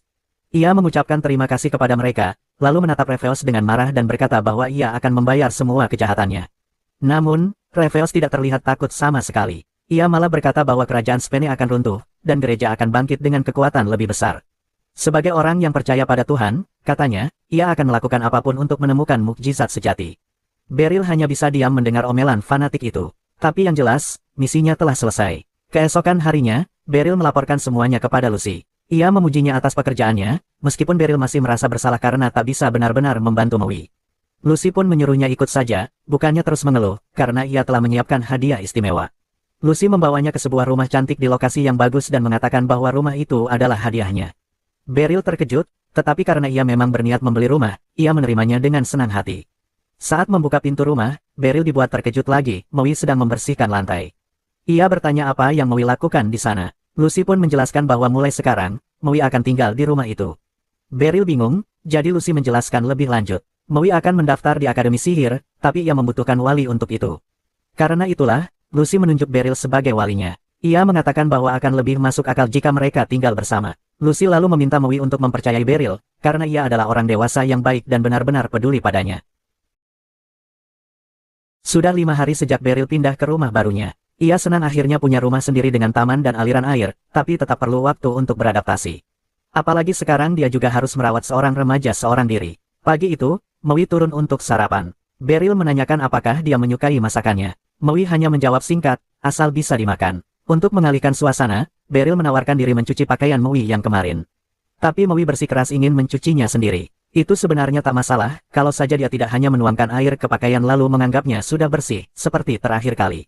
Suasana pun jadi canggung selama beberapa detik. Akhirnya Maui berbicara, bukan untuk memulai percakapan, tapi hanya meminta izin memakai kamar mandi. Beryl mengingatkan bahwa ini juga rumahnya, jadi dia tak perlu meminta izin untuk hal seperti itu. Maui mengangguk dan berjanji tak akan bertanya lagi, meski cara bicaranya membuat Beryl merasa masalah ini mungkin akan muncul lagi nanti. Beryl memang pernah menangani banyak remaja seusia Maui, tapi merawat satu orang secara langsung jelas berbeda. Ia sadar, kalau Maui terus menjaga jarak, hidup bersama akan sulit. Jadi, dia perlu mencari cara untuk mendekatinya. Beryl teringat bahwa Curuni dan Visel sangat menyukai tusuk sate dari pasar. Ia pun membeli satu untuk Maui dan menanyakan apakah dia suka. Maui bilang iya, meski ekspresinya tetap datar. Sebagai bagian dari usahanya untuk menjalin hubungan, Beryl lalu mengajak Maui menonton drama di teater. Ia bertanya apakah Maui mau ikut. Maui mengiyakan. Mereka menonton pertunjukannya, dan setelah itu, mereka benar-benar membicarakan cerita yang ditonton. Bagi Beryl, itu sudah langkah maju. Keesokan paginya, Maui bersiap untuk hari pertamanya sekolah. Beryl ikut menemaninya, meski Maui bilang itu tidak perlu. Tapi Beryl bersikeras, sebagai wali, setidaknya dia harus melihat sekolahnya sekali. Bukan karena dia tertarik dengan dunia sihir. Sesampainya di depan lembaga sihir, Beryl cukup terkejut. Tempatnya jauh lebih besar dari yang dia bayangkan. Ia bahkan sempat bingung harus kemana. Untungnya, seorang wanita mendekat dan bertanya apakah mereka murid pindahan dan walinya. Setelah Beryl membenarkan, wanita itu memperkenalkan diri sebagai Kinra Fine, salah satu guru di sana. Ia menawarkan diri menunjukkan jalan, dan Beryl berterima kasih karena dia memang sudah kebingungan. Saat berjalan melewati koridor, Kinra bertanya siapa yang merekomendasikan mereka. Beryl menjawab, Lucy. Kinra terlihat kaget mendengar nama itu, karena Lucy adalah kepala sekolahnya. Berkat rekomendasi langsung dari kepala sekolah, Maui tidak perlu menjalani tes bakat dan bisa langsung mendaftar. Kinra lalu bertanya apakah Maui sudah memilih spesialisasi sihir. Baik Beryl maupun Maui belum pernah mendengar soal itu. Kinra pun menjelaskan bahwa sihir terbagi dalam banyak bidang, dan tiap penyihir biasanya punya satu yang mereka kuasai. Maui menjawab bahwa satu-satunya hal yang bisa ia lakukan adalah menciptakan api. Kinra menyarankan ia mengambil sihir ofensif, meski Beryl masih belum sepenuhnya yakin. Kinra lalu menjelaskan bahwa sihir secara umum terbagi menjadi 5 jenis: ofensif, defensif, penyembuhan, peningkatan, dan gaya hidup. Karena api termasuk dalam sihir ofensif, maka itu adalah pilihan paling cocok untuk Maui saat ini. Setelah itu, Kinra bertanya apakah Maui ingin tinggal di asrama sekolah. Lagi-lagi, Beryl dan Maui tidak tahu bahwa ada asrama. Jadi, Kinra menawarkan untuk mengajak mereka melihat-lihat, dan mereka pun menerima. Kinra mengajak mereka berkeliling asrama putri. Tempatnya luas dan nyaman, lengkap dengan ruang makan 3 kali sehari, kamar mandi, serta kamar pribadi berperabot lengkap untuk setiap siswa. Maui terlihat menyukai tempat itu. Bahkan Beryl pun terkesan. Namun, Beryl tetap merasa khawatir. Ia takut Maui akan kesulitan menyesuaikan diri dengan anak-anak lain di sana, mengingat sikapnya yang masih tertutup dan dingin setiap kali diajak bicara. Karena itu, Beryl berpikir lebih baik Maui tinggal di rumah dulu. Tapi kemudian ia sadar, mungkin sikap Maui seperti ini karena dirinya seorang pria dewasa. Mungkin Maui akan lebih mudah terbuka jika dikelilingi teman-teman seusianya. Dalam perjalanan pulang, mereka melewati sebuah kedai sosis yang sedang ramai karena menu spesial hari itu. Beryl bertanya apakah Maui keberatan jika mereka mampir. Maui tak keberatan, tapi saat mereka masuk, kedainya penuh sesak dan tak ada tempat duduk. Saat mereka hampir keluar, seseorang memanggil Beryl. Ia menoleh dan melihat Surena melambaikan tangan. Surena mempersilakan mereka duduk di mejanya, dan Beryl menerima tawaran itu. Mereka pun duduk bersama. Di sela makan, Beryl sempat mengucapkan terima kasih atas pedang baru yang ia terima dari Surena, karena pedang itu sangat membantunya akhir-akhir ini. Surena bilang itu bukan masalah, tapi matanya tertuju pada Maui dan bertanya siapa dia. Beryl menjawab singkat bahwa Maui sekarang tinggal bersamanya dan bisa dibilang putrinya. Surena hampir menyemburkan minumannya karena kaget, tapi segera minta maaf atas reaksi berlebihan itu. Setelah makanan tiba, Beryl bertanya pada Surena sedang sibuk apa akhir-akhir ini. Surena menjelaskan bahwa banyak perburuan monster di sekitar ibu kota karena akan ada kunjungan dari delegasi negara Spenity. Rupanya ini bagian dari pertemuan tahunan antar negara sekutu, dan serikat petualang ditugaskan membersihkan area sekitar demi keamanan para tamu. Setelah selesai makan, Beryl bilang pada Maui bahwa dia bisa pulang duluan karena dia harus menyelesaikan tugas dari sang ksatria. Sebelum pergi, ia menyebutkan pada Surena bahwa Maui baru saja masuk institut sihir dan memintanya memberi sedikit semangat. Surena tampak terkejut mendengar bahwa Maui bisa sihir. Ia mendekat dan memberi nasihat agar Maui serius belajar, karena siswa di sana bukan orang sembarangan. Dan sekarang Beryl adalah walinya, Maui harus berusaha agar tak kalah jauh darinya. Dengan santai, Maui menjawab bahwa dia tahu Beryl cukup kuat, meski sudah tua. Mendengar kata tua, wajah Surena langsung berubah kesal. Ia hampir meledak, tapi Beryl cepat menenangkan suasana sebelum Surena berkata yang aneh-aneh. Surena akhirnya minta maaf karena sempat emosi. Tapi ia hanya ingin Maui menghargai Beryl sepenuhnya. Maui tak berkata apa-apa, tapi diam-diam mengakui bahwa ia memang tahu Beryl luar biasa. Setelah itu, Maui pamit pulang. Beryl sedikit terkejut melihat dia tampak lebih hangat pada Surena daripada biasanya. Surena lalu berkata bahwa menurutnya Maui punya potensi besar. Memang masih agak kasar, tapi jujur dan terus terang. Ia yakin Maui punya masa depan cerah. Beryl senang mendengarnya, tapi agar Maui bisa tumbuh maksimal, ia harus berada di lingkungan yang tepat. Dan sampai sekarang, Beryl masih belum yakin, lebih baik Maui tinggal bersamanya atau pindah ke asrama. Di lapangan pelatihan, Beryl kemudian berbincang dengan Alucia. Ia meminta pendapat, apakah lebih baik Maui tinggal di asrama atau tetap di rumahnya. Namun, Alucia malah hampir terpeleset dari tempat duduknya saat mendengar bahwa Maui tinggal di rumah Beryl selama ini, karena tidak ada yang memberitahunya soal itu. Tapi Beryl buru-buru mengingatkan bahwa itu bukan inti pembicaraan sekarang. Curuni mendekat dan memberitahu Beryl bahwa tinggal di asrama itu menyenangkan, tidak perlu repot bepergian, dan makanan tersedia gratis setiap hari. Beryl tentu sudah tahu semua keuntungannya, tapi tetap saja ia khawatir Maui akan kesulitan menyesuaikan diri tinggal bersama orang lain. Hendlitz kemudian ikut bergabung dan berkata bahwa satu-satunya cara agar Maui bisa terbiasa dengan orang lain adalah dengan hidup di antara mereka. Alucia juga mendukung ide agar Maui tinggal di asrama, meski bukan karena pertimbangan serius, dia hanya tidak suka membayangkan Maui terus tinggal bersama Beryl. Malam harinya, Beryl pergi ke kantor Lucy untuk meminta pendapat. Lucy setuju bahwa secara logis, tinggal di asrama memang masuk akal, meskipun ia juga bisa memahami kekhawatiran Beryl. Saat itu, Fischl masuk membawa laporan. Karena sudah di sana, Lucy sekalian menanyakan pendapatnya tentang asrama. Fischl mengatakan tidak ada alasan untuk menolaknya, fasilitasnya lengkap dan nyaman. Tapi dia penasaran, kenapa topik ini dibahas sekarang. Lucy pun mengingatkan bahwa ini soal Maui, gadis yang akan segera masuk institut sihir. Fischl langsung ingat, karena bisa jadi dia akan menjadi instrukturnya nanti. Beryl bingung, jadi Lucy menjelaskan bahwa karena kekurangan tenaga pengajar, Fischl dipromosikan menjadi instruktur berkat bakatnya yang luar biasa. Fischl tentu senang, dan Beryl turut bangga atas pencapaiannya. Tapi masalah soal Maui belum selesai. Beryl mendadak berdiri dan pergi karena masih banyak yang harus ia pikirkan. Ia sudah berusaha keras memberi Maui kehidupan yang layak. Ia senang saat Maui memutuskan tinggal bersamanya. Tapi ia juga melihat betapa senangnya Maui saat melihat asrama. Ia pun mulai menyadari, mungkin tinggal di sana memang pilihan yang tepat. Tak lama setelah itu, Beryl pulang dengan membawa belanjaan. Saat ia meletakkan tas, Maui bertanya apakah ia bisa membantu. Ia bilang sudah lama mendengar suara aneh dari arah lemari, tapi tidak tahu suara apa itu. Beryl pun memutuskan untuk memeriksanya. Ia mendengarkan baik-baik, dan benar saja, ada suara dari dalam lemari.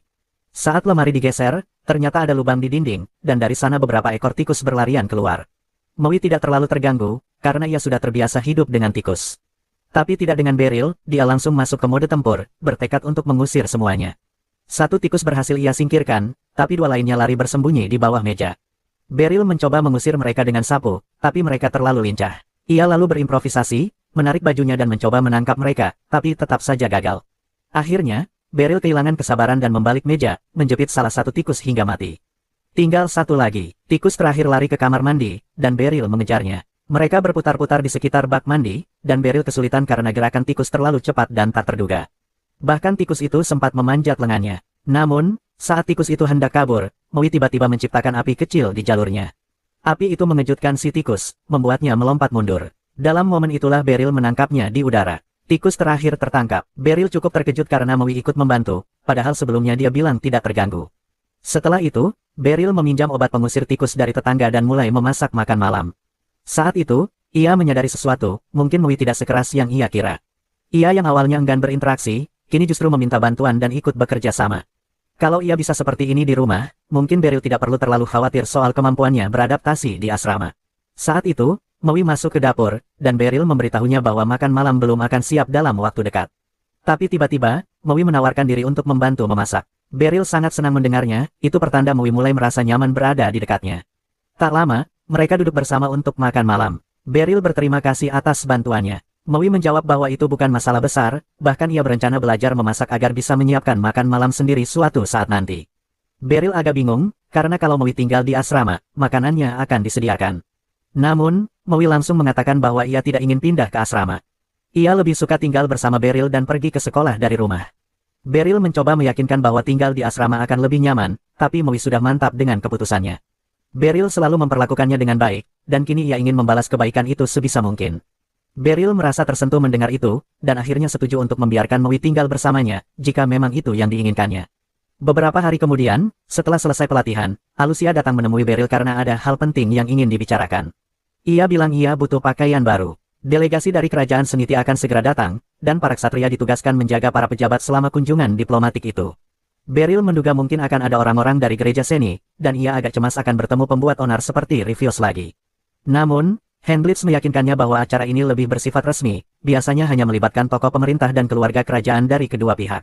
Dalam situasi ini, Alusia mengatakan sudah waktunya memperkenalkan Tong secara resmi kepada keluarga kerajaan.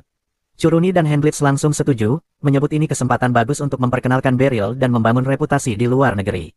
Namun, Beryl merasa itu terlalu berat baginya. Tapi Alusia mengingatkan bahwa Beryl secara resmi telah ditunjuk sebagai instruktur khusus oleh kerajaan, jadi cepat atau lambat, perkenalan itu pasti terjadi. Dan jika itu terjadi, ia harus tampil pantas. Hendlitz menambahkan bahwa para ksatria biasanya memakai baju zirah atau seragam resmi dalam acara seperti ini, tapi karena Beryl belum jadi ksatria, dia perlu mencari pakaian yang sesuai.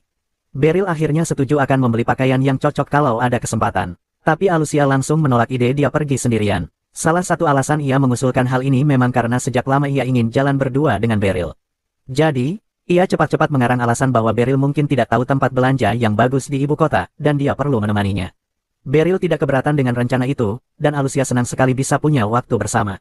Ia mengatakan agar Beryl menemuinya besok sore, sementara sekarang ia harus menyelesaikan tugas resmi. Saat Alusia pergi, Curuni diam-diam bertanya pada Hendlitz apakah dia sadar betapa ngototnya Alusia ikut belanja dengan Beryl. Hendlitz mengira Alusia hanya peduli penampilan Beryl sebagai mentornya, tapi Curuni tidak percaya. Ia yakin ada sesuatu yang lebih dari itu. Sore harinya, Beryl pulang ke rumah, dan Maui memberitahunya bahwa sebuah paket sudah datang. Ternyata itu dari Ibroy, yang mengirimkan koleksi pakaian untuk Maui sebagai ucapan terima kasih atas bantuan Beryl. Maui agak ragu karena sebagian pakaiannya berenda dan terlalu mencolok untuknya, tapi Beryl yakin ada beberapa yang cocok dan memintanya memilih yang paling disukai. Karena sudah waktunya makan malam, mereka pun duduk bersama dan mulai makan. Saat makan malam, Beryl memberitahu Maui bahwa besok ia akan pergi berbelanja pakaian untuk acara penting, ia harus menjaga beberapa tamu penting di kantor. Ia akan pergi bersama Alusia. Maui langsung teringat bahwa Alusia adalah gadis berambut perak yang pernah ia temui. Jadi, ketika Beryl santai bertanya apakah Maui ingin ikut, Maui menolak. Ia tahu pasti Alusia menganggap ini sebagai kencan, dan dia tidak ingin mengganggunya. Keesokan paginya, Beryl bertemu Alusia sesuai rencana. Ini pertama kalinya ia melihat Alusia mengenakan pakaian kasual, dan ia sedikit terkejut melihat betapa menawannya penampilannya. Alusia, yang menyadari pujian tak langsung itu, tersenyum dan mengingatkan Beryl bahwa mereka harus segera berangkat. Sementara itu, diam-diam Curuni dan Hendlitz mengintip dari balik sudut. Curuni sudah tahu toko mana yang akan dituju Alusia, dan dengan lihai ia menyusun rute untuk bisa mengawasi mereka tanpa ketahuan. Hendlitz menegur Curuni karena mencampuri urusan pribadi mereka, tapi ia juga sadar bahwa dirinya tak kalah bersalah karena ikut-ikutan. Alusia membawa Beryl ke butik pakaian favoritnya. Meski tempat itu terlihat elegan dan berkelas, Beryl merasa agak canggung karena jelas ia tidak terbiasa dengan lingkungan seperti itu. Saat mereka masuk, manajer toko langsung menyambut Alusia dengan hangat, menyebut namanya, dan menanyakan apakah bisa membantu. Alusia menjawab bahwa ia hanya ingin melihat-lihat dulu, dan manajer dengan ramah mempersilakan. Beryl merasa manajernya sangat sopan dan membantu, tapi dengan begitu banyak pilihan pakaian di sekitar, ia tidak tahu harus mulai dari mana. Karena tidak percaya diri dengan seleranya sendiri, ia memutuskan untuk mengikuti pilihan Alusia. Namun, saat Alusia memilihkan sesuatu untuknya, Beryl terkejut ternyata selera Alusia bahkan lebih buruk dari seleranya sendiri. Manajer toko datang dan memuji pilihan Alusia seolah-olah itu luar biasa, tapi Beryl yakin itu hanya basa-basi demi menjual barang. Ia membayangkan dirinya mengenakan pakaian itu di acara resmi dan merasa ngeri. Jadi, ia dengan halus menyarankan agar mereka melihat-lihat lebih dulu sebelum membeli. Akhirnya, Beryl memutuskan untuk bertindak sendiri. Ia melihat-lihat toko dan menemukan setelan jas sederhana di sudut ruangan. Alusia mengeluh bahwa setelan itu terlalu polos untuk seleranya, tapi menurut Beryl, pakaian itu justru terlihat rapi, nyaman, dan pas untuk acara formal. Alusia tidak begitu yakin, tapi menghormati pilihan Beryl. Ia meminta manajer untuk menyimpan setelan itu sementara mereka melihat-lihat toko lain sebelum membuat keputusan akhir. Jujur saja, sebagai pria, Beryl sudah puas dengan setelan itu dan ingin langsung membelinya. Tapi karena Alusia sudah bersusah payah menemaninya, ia tak ingin mengecewakannya dengan keputusan yang terlalu cepat. Setelah keluar dari toko, Alusia mengusulkan untuk mampir ke kafe favoritnya di dekat sana sebelum lanjut berbelanja. Meski tempat itu lebih mewah dari biasanya, Beryl setuju untuk mencoba sesuatu yang baru. Sementara itu, Curuni dan Hendlitz masih mengawasi mereka dari kejauhan. Curuni makin tertarik melihat bagaimana kencan rahasia ini berjalan. Mereka tiba di kafe dan segera memesan makan siang. Bagi Alusia, semuanya berjalan sempurna, belanja, lalu makan di tempat cantik bersama orang yang ia sukai. Jantungnya berdebar senang, dan senyum tak bisa lepas dari wajahnya. Di meja terdekat, Curuni dan Hendlitz menyaksikan semuanya dengan kagum, mereka belum pernah melihat Alusia sebahagia ini. Curuni menduga alasan Alusia terlihat sangat bahagia adalah karena dia menghabiskan waktu bersama Beryl. Tapi Hendlitz menimpali, kalau berbelanja dan makan siang sudah dianggap kencan, bukankah itu berarti kita juga sedang berkencan sekarang? Curuni mendelik ke arahnya, tapi tidak membantah. Malam harinya, Beryl dan Alusia kembali dari perjalanan belanja mereka. Beryl meminta maaf karena meskipun mereka sudah keliling ke banyak toko, pada akhirnya dia membeli jas dari toko pertama yang mereka datangi. Tapi Alucia tersenyum dan berkata itu bukan masalah. Yang penting Beryl senang. Baginya, hari ini sangat menyenangkan. Setelah mengucapkan selamat tinggal, Beryl pun pergi. Tapi Alucia hanya berdiri di tempat, menatap punggungnya yang menjauh. Dari kejauhan, Handblitz dan Curuni masih mengamati. Tapi kali ini, Handblitz memutuskan untuk bicara langsung. Ia melangkah keluar dan menyapa Alucia, lalu meminta maaf karena telah mengikutinya sepanjang hari. Alucia tak marah. Ia bilang tak ada yang perlu disesali. Setelah itu, Handblitz mengatakan bahwa dia punya satu pertanyaan. Alucia mengangguk, dan Handblitz langsung bertanya, apa sebenarnya yang kamu rasakan terhadap Beryl? Keesokan harinya di tempat pelatihan, Curuni menghampiri Handblitz dan meminta maaf karena meninggalkannya sendirian semalam. Dia mengaku panik setelah Handblitz keluar dari tempat persembunyian. Tapi Handblitz menenangkannya dan berkata semuanya baik-baik saja. Ia bahkan sengaja tidak menyebut nama Curuni saat bicara dengan Alucia. Mendengarnya, Curuni justru merasa makin bersalah karena dia yang menyeret Handblitz sejak awal. Tak lama kemudian, Alucia datang. Handblitz menyapanya seperti biasa, tapi Curuni masih gelisah. Jadi dia perlahan menjauh, berpura-pura ingin latihan pedang. Handblitz mengingat lagi percakapannya dengan Alucia semalam. Saat ditanya apa yang dia rasakan terhadap Beryl, Alucia hanya menjawab, aku ingin membuatnya bahagia. Dan Handblitz masih memikirkan makna sebenarnya di balik kata-kata itu. Tiba-tiba, Alucia memotong lamunannya. Ia meminta maaf dan bilang bahwa ia akan menggunakan olah latihan sebentar. Handblitz bingung dan bertanya kenapa. Alucia menjawab bahwa ia ingin menantang Beryl bertarung. Handblitz terkejut, tapi Alucia menjelaskan bahwa jika orang-orang melihat Beryl berduel langsung melawan seorang komandan ksatria, itu akan meningkatkan kepercayaan mereka terhadapnya sebagai instruktur. Handblitz mengangguk, mengerti maksudnya. Bahkan jika Beryl kalah, itu tetap menunjukkan bahwa dia cukup layak untuk ditunjuk. Tapi Handblitz masih penasaran dan bertanya apakah itu satu-satunya alasan Alucia ingin berduel. Alucia akhirnya mengaku bahwa jika dia menang, dia ingin menyampaikan satu permintaan pribadi pada Beryl. Tapi dia tidak mau bilang apa itu. Ia hanya meminta izin untuk bersiap-siap. Setelah Alucia pergi, Handblitz memberitahu Curuni tentang rencana duel itu dan tentang niat Alucia yang ingin menyampaikan sesuatu pada Beryl jika menang. Curuni langsung panik. Itu pasti pengakuan cinta. Sekarang semuanya masuk akal, kenapa Alucia begitu bahagia kemarin, dan kenapa dia ingin menghabiskan waktu bersama Beryl. Mereka berdua sepakat bahwa Alucia adalah gadis yang cantik dan menggemaskan, jadi siapapun akan senang menerima perasaannya. Tapi mereka tetap tak yakin bagaimana reaksi Beryl nantinya. Beberapa saat kemudian, Beryl datang ke aula latihan. Dia terkejut melihat Alucia di sana, karena biasanya di waktu seperti ini dia sibuk dengan tugas. Jadi, dia bertanya apakah dia datang untuk pelatihan tambahan. Alucia menjawab ya, dan berkata bahwa dia ingin bertarung dengannya. Beryl tidak menyangka akan mendengar hal itu. Alucia menjelaskan bahwa dia hanya ingin latihan tempur ringan sebelum para tamu dari delegasi tiba. Karena penjelasannya terdengar masuk akal, Beryl pun setuju dan menerima tantangan itu.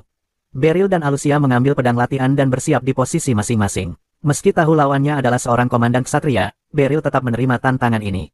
Baginya, ini hanya latihan ringan, meski kemungkinan menang sangat kecil. Sebelum mereka mulai, Alucia memperingatkan bahwa dia dijuluki petir karena kecepatannya. Beryl harus benar-benar waspada. Begitu pertandingan dimulai, Alucia langsung menunjukkan kecepatannya yang luar biasa. Beryl berhasil menangkis serangan pertama, sesuatu yang jarang bisa dilakukan lawan-lawannya. Tapi ia tetap gugup, belum pernah ia menghadapi seseorang secepat ini.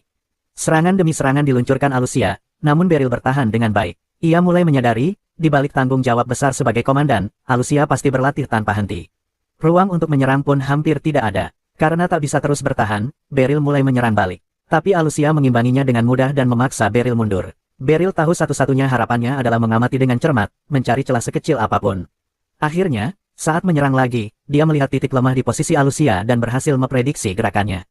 Tapi tetap saja, kecepatan dan ketepatan Alucia sulit diatasi. Beryl belum bisa mendaratkan satu pukulan pun. Saat itulah dia sadar, dia tidak akan menang jika bermain bersih. Tapi, dalam pertarungan sesungguhnya, tak ada aturan. Ketika Alucia kembali menerjang dan mengincar sisi tubuhnya, Beryl dengan cepat melemparkan jaketnya ke tanah. Gerakan itu mengejutkan Alucia dan membuka celah, yang dimanfaatkan Beryl untuk meraih kemenangan. Curuni, yang menonton dari kejauhan, bertanya-tanya apakah cara seperti itu adil. Tapi Handblitz mengingatkan bahwa pertarungan nyata tidak punya aturan. Dan mungkin, hanya Beryl yang bisa melakukan hal seperti itu terhadap Alucia.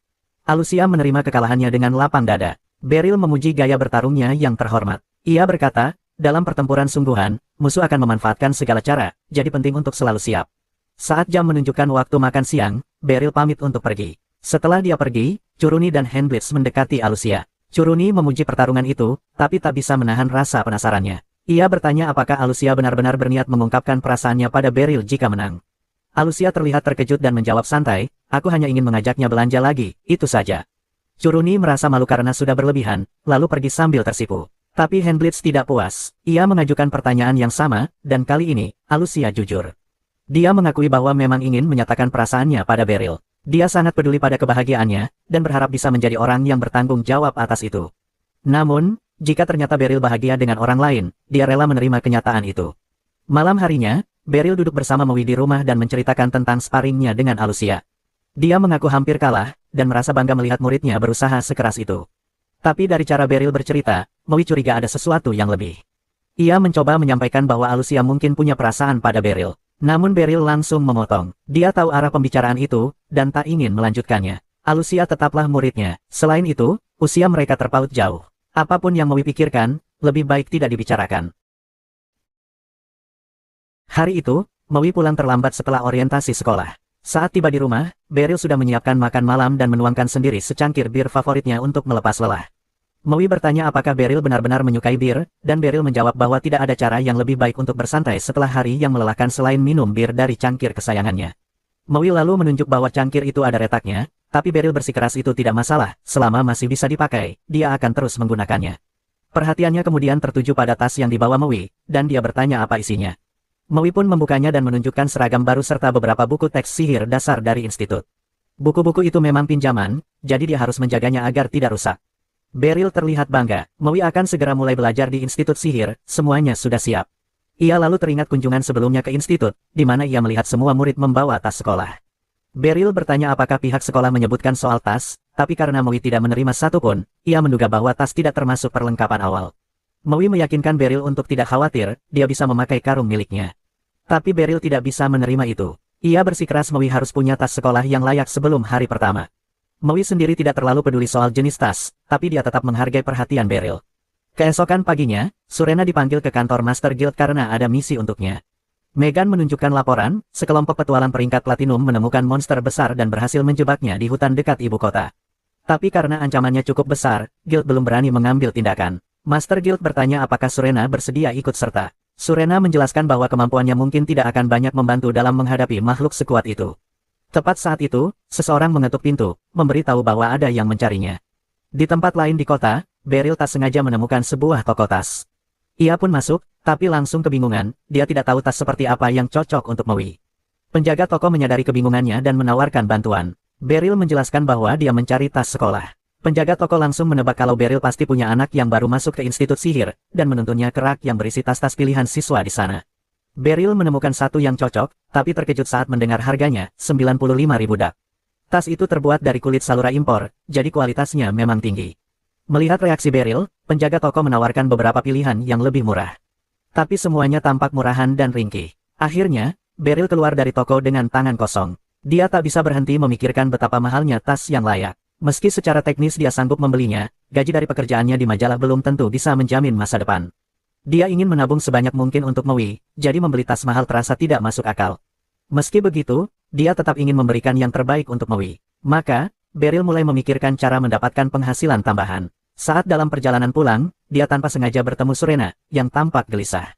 Beryl langsung bertanya apa yang terjadi. Surena menjelaskan bahwa dia baru saja ditawari misi besar yang cukup menegangkan, dan dia belum yakin bisa menanganinya sendiri. Ia minta maaf karena terdengar egois, tapi karena kebetulan Beryl ada di sana, dia berharap Beryl bersedia menemaninya. Kehadiran Beryl akan sangat membantu meringankan beban pikirannya. Awalnya, Beryl ragu untuk ikut karena dia merasa tidak akan bisa banyak membantu dalam misi yang bahkan membuat Surena terlihat khawatir. Tapi saat Surena menyebutkan bahwa ada bayaran untuk misi ini, Beryl langsung berubah pikiran dan setuju ikut. Keesokan harinya, mereka naik kereta menuju lokasi misi. Untuk memastikan, Beryl bertanya sekali lagi, apakah benar mereka hanya perlu menangkap seekor kuda hidup-hidup. Surena membenarkannya. Ia menjelaskan bahwa kuda langka itu akan dijadikan hadiah untuk keluarga kerajaan Spene yang akan segera berkunjung. Beryl penasaran, dan bertanya apakah ada hubungannya dengan keluarga kerajaan Liberia.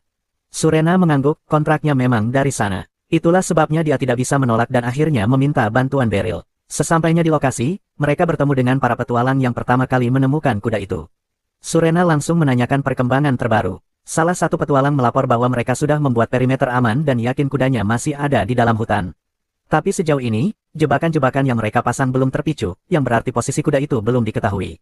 Surena mengangguk dan meminta para petualang untuk tetap menjaga perimeter, sementara ia dan Beryl akan masuk ke hutan untuk mencarinya. Mereka bersiap, lalu mulai menjelajah. Sambil berjalan, Surena menjelaskan lebih lanjut. Kuda itu seluruhnya berbulu putih dengan surai berwarna perak, sangat langka dan sangat berharga. Beryl punya pengalaman berburu monster saat dulu menjaga lahannya, tapi ini pertama kalinya ia harus menangkap makhluk hidup-hidup. Dan jelas, ini bukan tugas mudah, kuda itu sudah berhasil menghindari sekelompok petualang tingkat platinum. Setelah beberapa waktu, mereka menemukan jejak kuku di lumpur dekat sumber air kecil. Artinya, kuda itu belum lama lewat. Tapi karena kuda itu cerdas, Beryl yakin ia tidak akan kembali ke tempat yang jejaknya begitu jelas. Mungkin, di lain waktu, ia akan memilih sumber air lain di sisi hutan yang berbeda. Mereka pun memutuskan untuk berpindah ke sana dan memasang penyergapan. Saat dalam perjalanan, Surena tiba-tiba bertanya bagaimana hubungan Beryl dengan Maui di rumah. Beryl sedikit terkejut, tapi menjawab bahwa hubungannya dengan Maui sekarang jauh lebih baik dibanding dulu, meskipun ia masih sering merasa bingung dengan apa yang dipikirkan Maui. Surena cukup terkejut mendengarnya. Ia pikir Beryl akan lebih mudah mengerti anak-anak, mengingat pengalamannya di dojo. Tapi Beryl menjawab bahwa mengajar bertarung dan menjadi orang tua adalah dua hal yang sangat berbeda. Mereka akhirnya tiba di sumber air yang baru. Surena lalu menjelaskan rencananya, ketika kuda itu muncul, dia akan maju dari belakang dan menembakkan panah ke arah belakang tubuh kuda. Panik karena serangan dari belakang, kuda itu akan lari lurus ke depan, ke arah Beryl. Saat itulah Beryl harus menangkapnya dengan jaring. Beryl khawatir panah itu akan meninggalkan bekas. Tapi Surena sudah menyiapkan panah dengan ujung tumpul yang dibungkus kain, jadi tidak akan melukai kuda. Setelah semuanya siap, mereka berpencar dan mengambil posisi. Tak lama kemudian, kuda itu muncul. Dari dekat, Beryl benar-benar terpukau dengan keindahannya. Surena mulai bergerak pelan dari belakang, sementara Beryl bersiap dari depan. Begitu semuanya pas, Surena menembakkan panah. Seperti yang diperkirakan, kuda itu panik dan melesat ke arah Beryl. Namun saat Beryl mencoba menjebaknya dengan jaring, kuda itu dengan mudah melompati dirinya dan terus berlari kencang.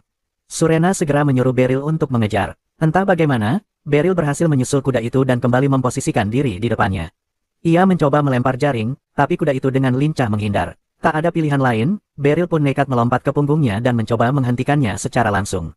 Sayangnya, karena tidak berpengalaman menunggang kuda, ia langsung terjatuh ke tanah.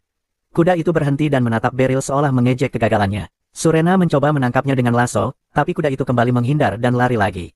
Mereka terus mengejar hingga akhirnya berhasil memojokkan kuda itu di dekat sebuah punggung bukit. Surena memberitahu Beryl bahwa ia akan menakut-nakuti kuda agar lari ke arah Beryl dan bisa ditangkap. Rencana itu berhasil, namun bukannya tertangkap. Kuda malah melompat ke atas batu besar, tampak puas karena kembali lolos. Namun, batu tempat ia berdiri mulai runtuh. Melihat itu, Beryl langsung melompat mengejar. Mereka berdua jatuh ke dasar jurang. Kuda itu panik, tak ingin ditangkap, tapi Beryl menenangkannya. Ia berkata bahwa dalam kondisi seperti ini, menangkap kuda bukanlah hal yang mungkin. Ia juga tidak bisa memanjat tebing, dan kuda itu pun tidak bisa, jadi satu-satunya jalan keluar adalah menyeberangi sungai ke sisi lain. Beryl sempat ingin berenang, tapi melihat deras dan dinginnya arus, ia segera mengurungkan niat. Sebagai gantinya, ia menghunus pedang dan menebang pohon terdekat untuk dijadikan jembatan dadakan. Kuda itu tampaknya mengerti bahwa Beryl mencoba membantu, dan mengikuti tanpa paksaan. Saat mereka menyeberang, Beryl terpeleset dan hampir jatuh ke sungai, tapi kuda itu menangkapnya tepat waktu. Beryl lega dan berterima kasih. Sepertinya kini mereka telah menjadi teman. Ketika Surena akhirnya menyusul, tidak perlu usaha lagi untuk menangkap si kuda. Mereka pun kembali ke kota bersama-sama. Sesampainya di sana, Master Guild mengucapkan terima kasih yang sebesar-besarnya. Misi ini sangat penting karena bisa memengaruhi reputasi Guild. Sesuai kesepakatan, Beryl menerima bayaran besar. Dengan uang itu, Beryl membeli tas sekolah untuk Maui. Namun saat tiba di rumah, Maui tidak ada. Ia mengira Maui sedang keluar membeli sesuatu. Tak lama kemudian, Maui pulang dan terkejut melihat tas baru itu. Ia berkata bahwa sebenarnya ia tidak terlalu membutuhkan tas, tapi tetap senang karena tas itu sangat bagus. Ia juga berterima kasih dengan tulus. Lalu Maui memberi kejutan, ia membelikan Beryl sebuah cangkir keramik untuk menggantikan cangkir kayu lamanya yang rusak. Ia buru-buru menjelaskan bahwa ia tidak mencuri, cangkir itu ia beli dari hasil kerja kerasnya. Ia mendapat pekerjaan berkat bantuan Surena, dan bekerja keras mengumpulkan uang demi membeli cangkir itu. Beryl baru menyadari mengapa Surena sempat membicarakan Maui cukup lama saat di perjalanan. Maui lalu menyuruh Beryl mencoba bir di cangkir barunya. Anehnya, rasanya jauh lebih enak dibandingkan saat menggunakan cangkir kayu. Maui bilang ia pernah dengar bahwa bir memang terasa lebih nikmat dari cangkir keramik. Karena tahu Beryl sangat suka bir, ia ingin Beryl bisa menikmatinya lebih baik. Maka, ia rela mencuci piring selama beberapa hari demi membelinya. Beryl sangat tersentuh sampai air mata mengalir dari matanya. Keesokan paginya adalah hari pertama Maui bersekolah. Setelah ia bersiap, ia berjalan keluar bersama Beryl. Maui sempat berkata bahwa Beryl tak perlu menemaninya, tapi karena ini hari pertama, Beryl ingin tetap ikut untuk mendukungnya. Tak lama kemudian, kereta sekolah tiba. Maui naik ke dalam, dan Beryl mengucapkan semangat serta berharap ia menikmati harinya. Setelah itu, Beryl kembali bekerja di aula pelatihan. Curuni langsung menyadari bahwa Beryl tampak lebih ceria dari biasanya dan menanyakannya. Sebelum sempat menjawab, Alusia muncul dan berkata bahwa ia ingin mendiskusikan sesuatu dengan Beryl. Ia memberitahu bahwa Sofing, komandan pasukan Meh, dan wakilnya baru saja tiba. Alusia dan Handblitz akan segera bertemu dengan mereka, dan berharap Beryl ikut juga. Meski sebenarnya tak ada alasan khusus untuk ikut, Beryl merasa sebaiknya ia tetap hadir, mengingat segala urusan yang melibatkan Spene belakangan ini. Namun, saat masuk ke ruang rapat, Beryl terkejut. Komandan pasukan Meh dari Spene ternyata adalah Ross, mantan muridnya. Beberapa tahun lalu, Ross pernah berlatih di aula milik Beryl. Beryl masih ingat betapa hebatnya kemampuan pedangnya. Karena itu, Ross hanya tinggal di dojo sekitar 18 bulan. Meski singkat, dia tampak sangat menikmati waktunya di sana, dan Alusia mulai merasa iri. Beryl cukup terkejut saat mendengar bahwa Ross sekarang menjadi wakil kapten ksatria baru Spene. Alusia sendiri penasaran, terutama soal apa yang terjadi pada Hinis, wakil kapten sebelumnya. Pergantian itu terasa mendadak. Sayangnya, Gatoga tak ingin membahasnya. Ia mengatakan tidak punya waktu untuk menjelaskan, seolah topik itu terlalu sensitif. Namun, mereka memang tidak berkumpul untuk ngobrol santai. Tujuan utama pertemuan ini adalah memperkenalkan Ross pada kota Baltrain sebelum delegasi asing datang. Karena Ross belum pernah ke Baltrain, dia akan tinggal beberapa hari di sana untuk mengenal tata kota dan potensi bahayanya. Alusia sempat mengusulkan agar mereka mengajak Ross jalan-jalan malam itu, tapi Gatoga menolak, katanya itu tidak perlu. Penolakan itu membuat Ross sedikit kecewa. Dalam hati, ia berharap Beryl lah yang akan mengajaknya berkeliling. Sore harinya, setelah pelatihan selesai, Beryl hendak keluar. Tapi begitu melewati gerbang depan, ia melihat Ross sedang menunggunya. Ross mengatakan ia hanya ingin mengobrol, dan kalau Beryl tidak sibuk, mungkin bisa mengajaknya berjalan-jalan melihat kota. Beryl tak punya alasan untuk menolak, jadi ia setuju. Mereka pun berjalan santai di sepanjang kota, berbagi cerita sejak terakhir kali bertemu. Beryl bertanya kapan Ross bergabung dengan Ksatria Suci. Ross menjelaskan bahwa ia langsung mendaftar setelah keluar dari dojo. Gatoga sendiri yang menawarkannya waktu itu. Sejak saat itu, ia bertugas sebagai ksatria. Namun, Ross mengaku kalau sebenarnya ia berharap bisa menikmati hidup santai dulu. Beryl bisa memahami hal itu, dia juga tiba-tiba didorong menjadi instruktur, meski sekarang ia menikmati pekerjaannya. Ross bilang, ia sering merindukan masa-masa saat dilatih Beryl, sambil berdoa bersama kepada dewa. Beryl hanya tersenyum dan mengingatkannya bahwa sekarang Ross sudah jauh lebih hebat. Menjadi wakil kapten adalah pencapaian besar. Meski begitu, Ross merasa belum layak menyandang gelar itu. Katanya, dia hanya kebetulan berada di tempat yang tepat saat posisi itu kosong. Setelah itu, mereka terus menyusuri kota. Ross terlihat terkesan dengan keindahan Baltrain, bahkan sempat bercanda bahwa ia ingin pindah ke sana. Tapi Beryl mengingatkannya kalau saat ini Ross adalah wakil komandan medis di negara lain, jadi pindah tentu tidak semudah itu. Ross tertawa dan bertanya, kalau aku pindah, kamu akan menyambutku, kan? Beryl sempat berpikir, Ross yang ceria dan hangat pasti bisa memberi pengaruh positif untuk Maui. Mungkin saja itu akan berhasil, meskipun secara realistis, itu tidak terlalu mungkin. Saat matahari mulai terbenam, Ross bilang ia harus kembali. Mereka pun berpisah. Setelah itu, Beryl mampir ke penjahit untuk mengambil jas baru yang ia pesan. Ia langsung memakainya agar bisa membiasakan diri sebelum acara penting. Jas itu terlihat pas di badannya, meskipun dia masih agak kesal karena harus membayar 65.000 keraguan. Sesampainya di rumah, Maui tampak terkejut melihatnya berpakaian formal. Beryl menjelaskan bahwa dia baru saja mengambil jas dari penjahit dan memutuskan untuk mencobanya di rumah. Ia pun bertanya pendapat Maui. Setelah rasa terkejutnya hilang, Maui tidak terlihat terlalu tertarik. Hal itu membuat Beryl sedikit cemas. Apakah jasnya terlihat aneh? Tapi mungkin bukan itu maksud Maui. Yang jelas, Maui mengumumkan bahwa makan malam sudah siap. Beryl mengucapkan terima kasih lalu berganti pakaian seperti biasa. Saat duduk di meja, ia benar-benar terkesan dengan masakan Maui yang semakin enak belakangan ini. Untuk mencairkan suasana, ia bertanya soal sekolah dan bagaimana hari Maui berjalan. Maui menjawab singkat, bahwa ia merasa lelah. Jawaban itu langsung menarik perhatian Beryl. Ia pun bertanya dengan lembut, apa yang terjadi? Maui menjelaskan bahwa teman-teman sekelasnya terus membawanya ke sana kemari. Hari ini mereka ke perpustakaan, kemarin ke aula musik, dan sehari sebelumnya ke studio seni. Semua itu melelahkan. Beryl segera menyadari bahwa kekhawatirannya tadi mungkin berlebihan. Ia menenangkan Maui dan berkata bahwa teman-temannya mungkin hanya ingin membantunya lebih akrab dengan lingkungan sekolah. Maui mengangguk, mungkin memang begitu. Tapi sekolahnya sangat besar, dan menjelajah kemana-mana tiap hari membuatnya benar-benar lelah. Hari ini terasa lebih berat dari biasanya. Di perpustakaan, ia harus membaca buku-buku tebal yang penuh dengan kata-kata rumit yang tak ia mengerti. Mendengar itu, Beryl langsung teringat, saat pendaftaran sekolah dulu, Maui memang tampak kesulitan membaca. Sepertinya kemampuan membacanya masih terbatas. Maui lalu bertanya, bisa bantu aku nanti? Untuk menjelaskan kata-kata sulit, Beryl langsung bersemangat. Ia senang akhirnya bisa menghabiskan waktu bersama Maui. Dengan antusias ia menjawab, tentu saja. Kapanpun kamu mau. Hari kedatangan delegasi akhirnya tiba. Alusia mengumpulkan semua ksatria untuk pengarahan terakhir. Pangeran Vian, Glenn, akan tinggal selama 3 hari di kota, dan tim yang terdiri dari Alusia, Handblitz, dan Beryl ditugaskan untuk menjaga keselamatan Putri Salachia. Setelah pengarahan selesai, mereka pergi menyambut sang putri. Ini pertama kalinya Beryl berhadapan langsung dengan keluarga kerajaan, jadi wajar jika ia merasa gugup.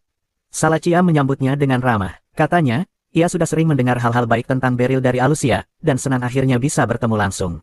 Tak lama kemudian, Pangeran Glenn muncul bersama Ross dan Gatoga. Wajah Salachia bersinar saat melihatnya. Glenn pun tersenyum hangat dan berkata bahwa ia sudah menantikan waktu mereka bersama hari ini.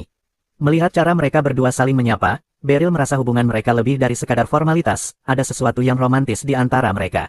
Saatnya berangkat, Glenn membantu Salachia naik ke dalam kereta. Alusia lalu mengingatkan Beryl soal rencananya, dia akan duduk sendiri di gerbong kedua untuk dijadikan umpan.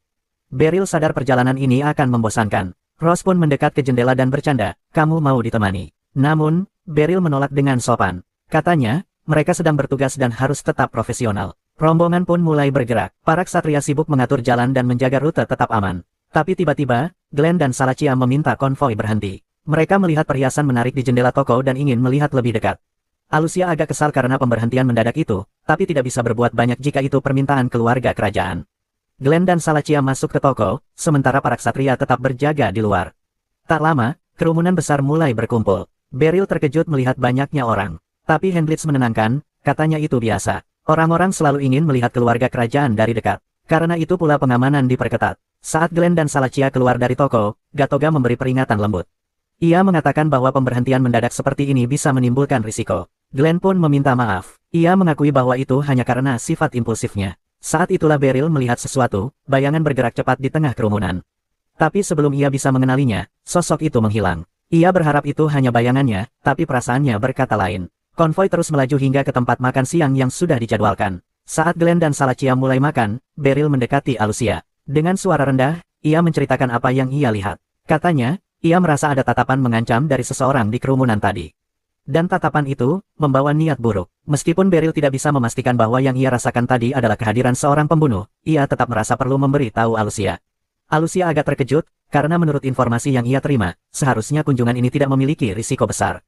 Tapi baik dia maupun Handblitz tetap menanggapi peringatan Beryl dengan serius. Mereka segera bergerak, mengatur ulang formasi ksatria dan memperketat penjagaan di sekitar pangeran dan putri. Tujuan berikutnya adalah teater, di mana kerumunan besar sudah menunggu, menyambut kedatangan pasangan kerajaan yang tersenyum dan melambaikan tangan. Tiba-tiba, 3 sosok bertopeng muncul dari kerumunan dan berlari ke arah Glenn dan Salachia. Para ksatria langsung bergerak cepat, menghadang mereka untuk melindungi keluarga kerajaan. Tapi yang aneh, saat Beryl mencoba menghentikan salah satu penyerang, orang itu malah mengabaikannya begitu saja dan terus berjalan. Ia juga tidak merasakan niat membunuh, membuatnya curiga bahwa mereka hanyalah pengalih perhatian. Kecurigaannya terbukti. Dari atap terdekat, muncul pembunuh lain yang melempar granat asap. Beryl langsung berteriak memperingatkan semuanya. Alusia segera memerintahkan beberapa ksatria untuk mengawal Glenn dan Salachia masuk ke dalam gedung agar aman.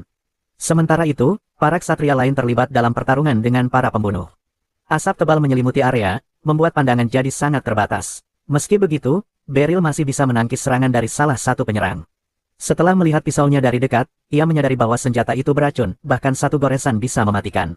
Alusia, yang ingin tahu siapa dalang di balik semua ini, memerintahkan agar setidaknya satu penyerang ditangkap hidup-hidup. Tapi itu tidak mudah. Para pembunuh jelas tidak bermain bersih, bahkan salah satu dari mereka melempar pasir ke mata Handblitz. Beryl sendiri kesulitan menghadapi lawannya, yang tiba-tiba mencampur pukulan dan tendangan ke dalam serangannya. Hal itu membuat Beryl kehilangan keseimbangan sesaat. Tapi dia cepat beradaptasi. Setelah beberapa pertukaran serangan, Beryl berhasil mendaratkan siku keras ke wajah si pembunuh. Saat lawannya terkejut, Beryl segera melucuti senjatanya dan mengiris lututnya, membuatnya tak bisa bergerak lagi. Itu kemenangan yang jelas untuk Beryl. Sementara itu, Handblitz yang penglihatannya terganggu karena pasir, harus mengandalkan pendengarannya. Untungnya, telinganya sangat tajam. Ia bisa mendengar setiap gerakan di sekitarnya. Saat pembunuhnya melangkah terlalu dekat, Handblitz langsung bereaksi. Dengan teknik andalannya, ia menjatuhkan lawan dalam satu gerakan cepat. Di sisi lain, Alusia juga berhadapan dengan musuh yang licik. Di tengah pertarungan, si pembunuh tiba-tiba menarik jubahnya untuk mengacaukan keseimbangan Alusia. Namun, karena Beryl pernah memperingatkannya soal trik seperti itu, Alusia sudah siap. Ia menangkap lengan si pembunuh, menariknya keluar dari posisi, lalu menyayat kakinya. Tak bisa bergerak dan tak sempat kabur, pembunuh itu tak berdaya saat Alusia menghabisinya dengan 3 tebasan cepat. Pada saat yang sama, Gatoga menggunakan kekuatannya untuk menghentikan lawannya. Ia menjepitnya ke dinding dan menahannya di tempat. Tapi saat ia menarik topeng si pembunuh, Gatoga tiba-tiba terdiam. Wajah di balik topeng itu adalah seseorang yang ia kenal. Kebingungan itu hanya berlangsung sesaat, tapi cukup untuk membuat si pembunuh kabur, menghilang ke tengah kerumunan sebelum Gatoga sempat mengejarnya. Sementara itu, pertarungan Ross berlangsung sangat sepihak. Ia dengan cepat dan tanpa ragu mengalahkan lawannya, bahkan sampai menusuk wajah si pembunuh tanpa ampun. Beryl menyaksikan semuanya, dan ia tak bisa menyembunyikan keterkejutannya. Saat mereka dulu sering berlatih bersama, Ross selalu dikenal sebagai petarung defensif, tenang dan hati-hati. Tapi sekarang, dia begitu brutal dan agresif. Setelah semua pertempuran usai, Alusia dan para ksatria mulai mengumpulkan para pembunuh yang masih hidup untuk diinterogasi. Namun saat Hendlitz mencoba mengangkat salah satu dari mereka, Beryl memperhatikan sesuatu yang mencurigakan, pria itu menggigit sesuatu di mulutnya. Beberapa detik kemudian, darah mengalir dari mulutnya, dan si pembunuh terjatuh tak bernyawa.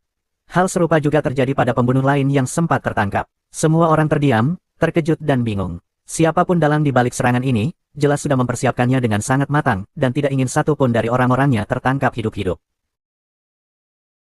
Gatoga terlihat bergumam pelan, menyebut nama Hinis dengan lirih. Tapi ketika Beryl mendekat untuk memeriksa, Gatoga langsung bersikap seolah tak terjadi apa-apa, sama seperti saat sang pembunuh berhasil kabur.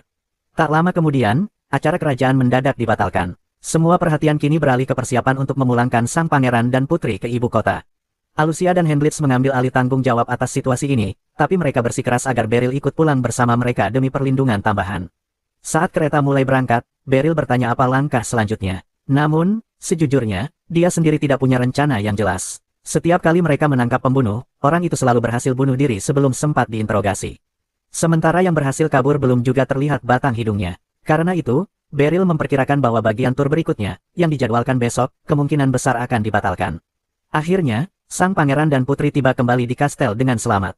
Untuk sementara, keselamatan mereka terjamin. Meski begitu, penjagaan di sekitar istana harus diperketat kalau-kalau para pembunuh berniat menyerang di sana. Alusia dan Gatoga kemudian harus melapor ke atasan mereka dan menjelaskan seluruh kejadian secara rinci. Karena itu, mereka memberitahu Beryl bahwa dia sedang tidak bertugas untuk sementara waktu. Gatoga juga menoleh ke Ross dan menyampaikan hal yang sama. Beryl memperkirakan Ross akan menyeretnya berkeliling kota lagi seperti biasa. Tapi kali ini, Ross justru pergi begitu saja tanpa berkata apa-apa, membuat Beryl sedikit heran.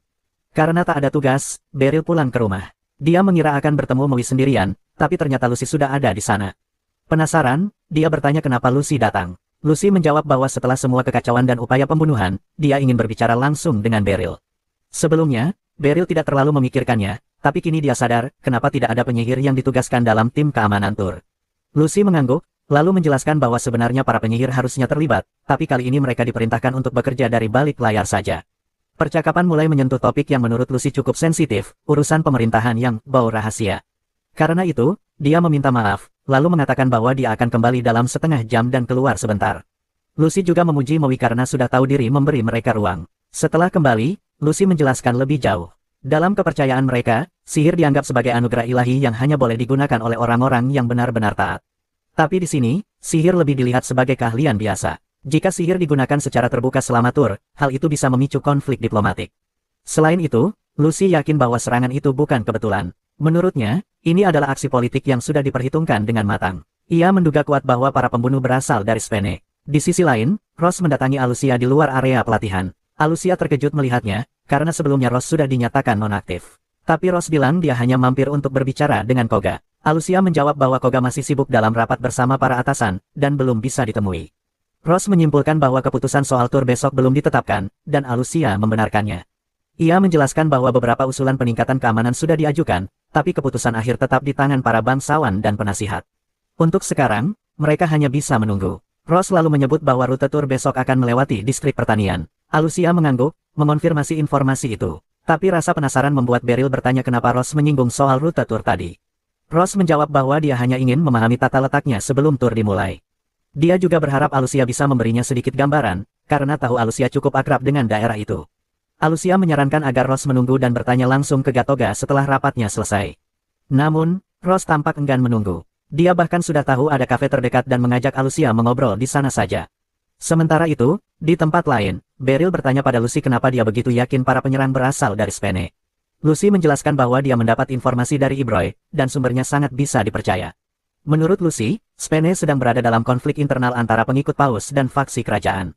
Beryl merasa kurang nyaman terlibat dalam urusan politik luar negeri. Karena tidak terlalu paham, dia pun bertanya siapa yang lebih berpengaruh di Spene, Paus atau Raja. Lucy agak terkejut Beryl belum tahu, tapi mengingat Beryl memang tak begitu peduli soal politik, dia akhirnya menjelaskan. Secara teknis, Raja memegang kekuasaan tertinggi di Spene. Tapi karena dia mengikuti doktrin gereja, dia tidak bisa begitu saja mengabaikan pendapat Paus.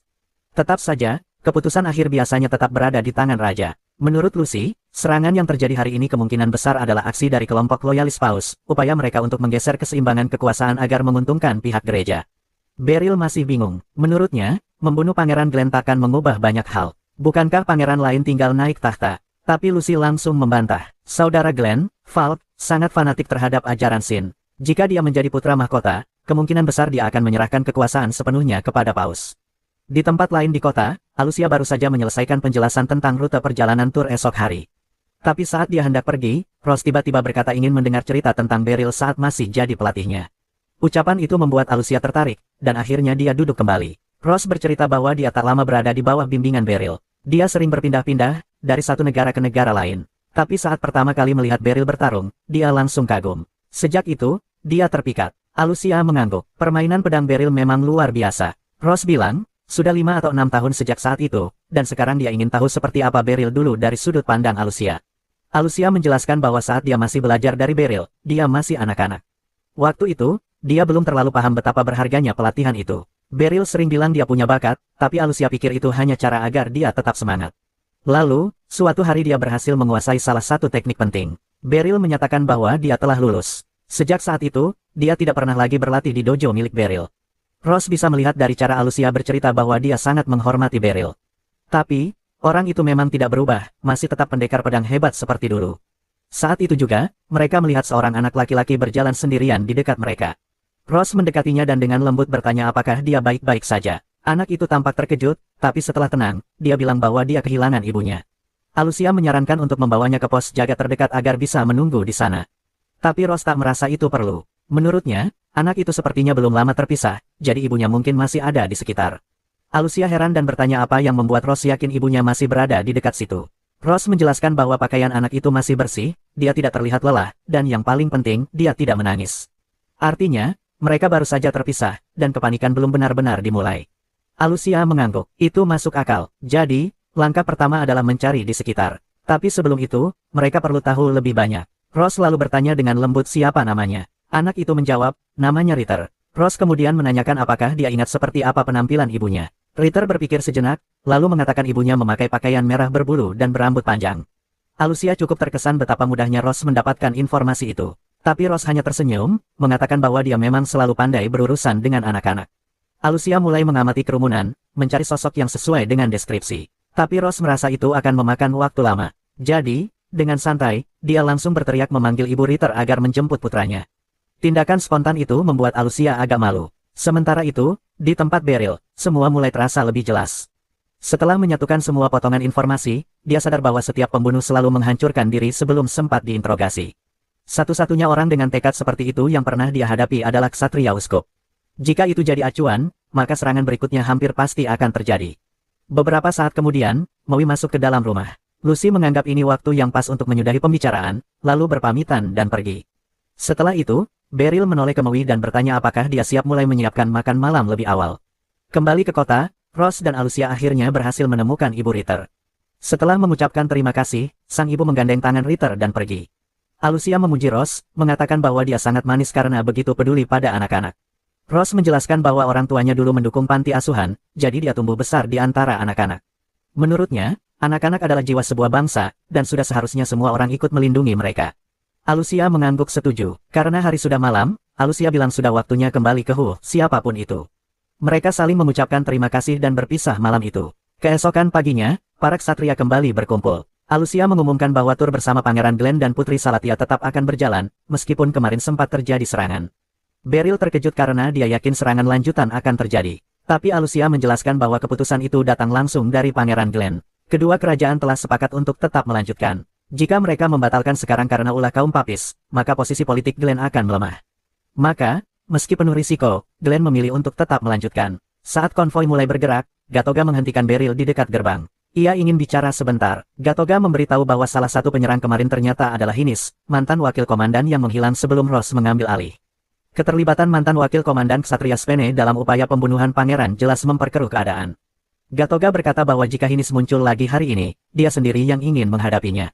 Beryl bertanya apakah Alucia sudah tahu soal ini. Gatoga mengangguk, dia sudah menyampaikan semuanya dalam pengarahan kemarin. Dengan begitu, Beryl setuju, kalau Hinis muncul, Gatoga yang akan turun tangan. Kemudian, Glenn dan Salatia tiba di distrik pertanian. Glenn tampak kagum dengan hamparan ladang gandum emas yang luas. Beryl pun tak kalah terpesona, ini pertama kalinya dia melihat sesuatu sebesar itu. Curuni menyebutkan bahwa pemandangannya akan lebih indah jika cuacanya cerah.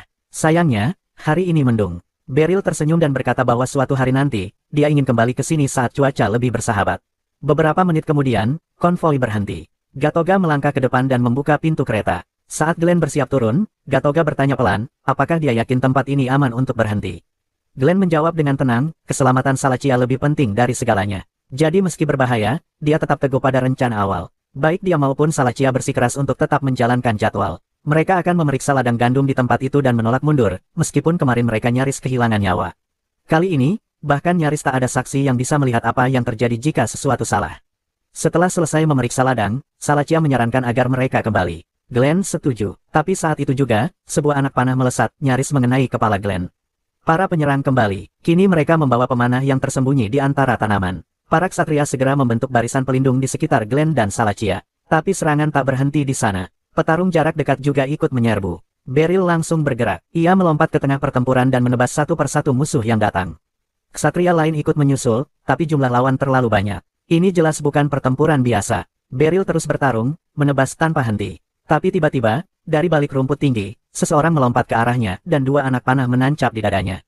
Beryl sempat terpaku. Mereka menembak salah satu orang mereka sendiri. Meski bingung, dia tetap menarik tubuh pria itu dan menjadikannya perisai. Tak lama, pembunuh itu ditembak lagi, kali ini tepat di antara kedua mata.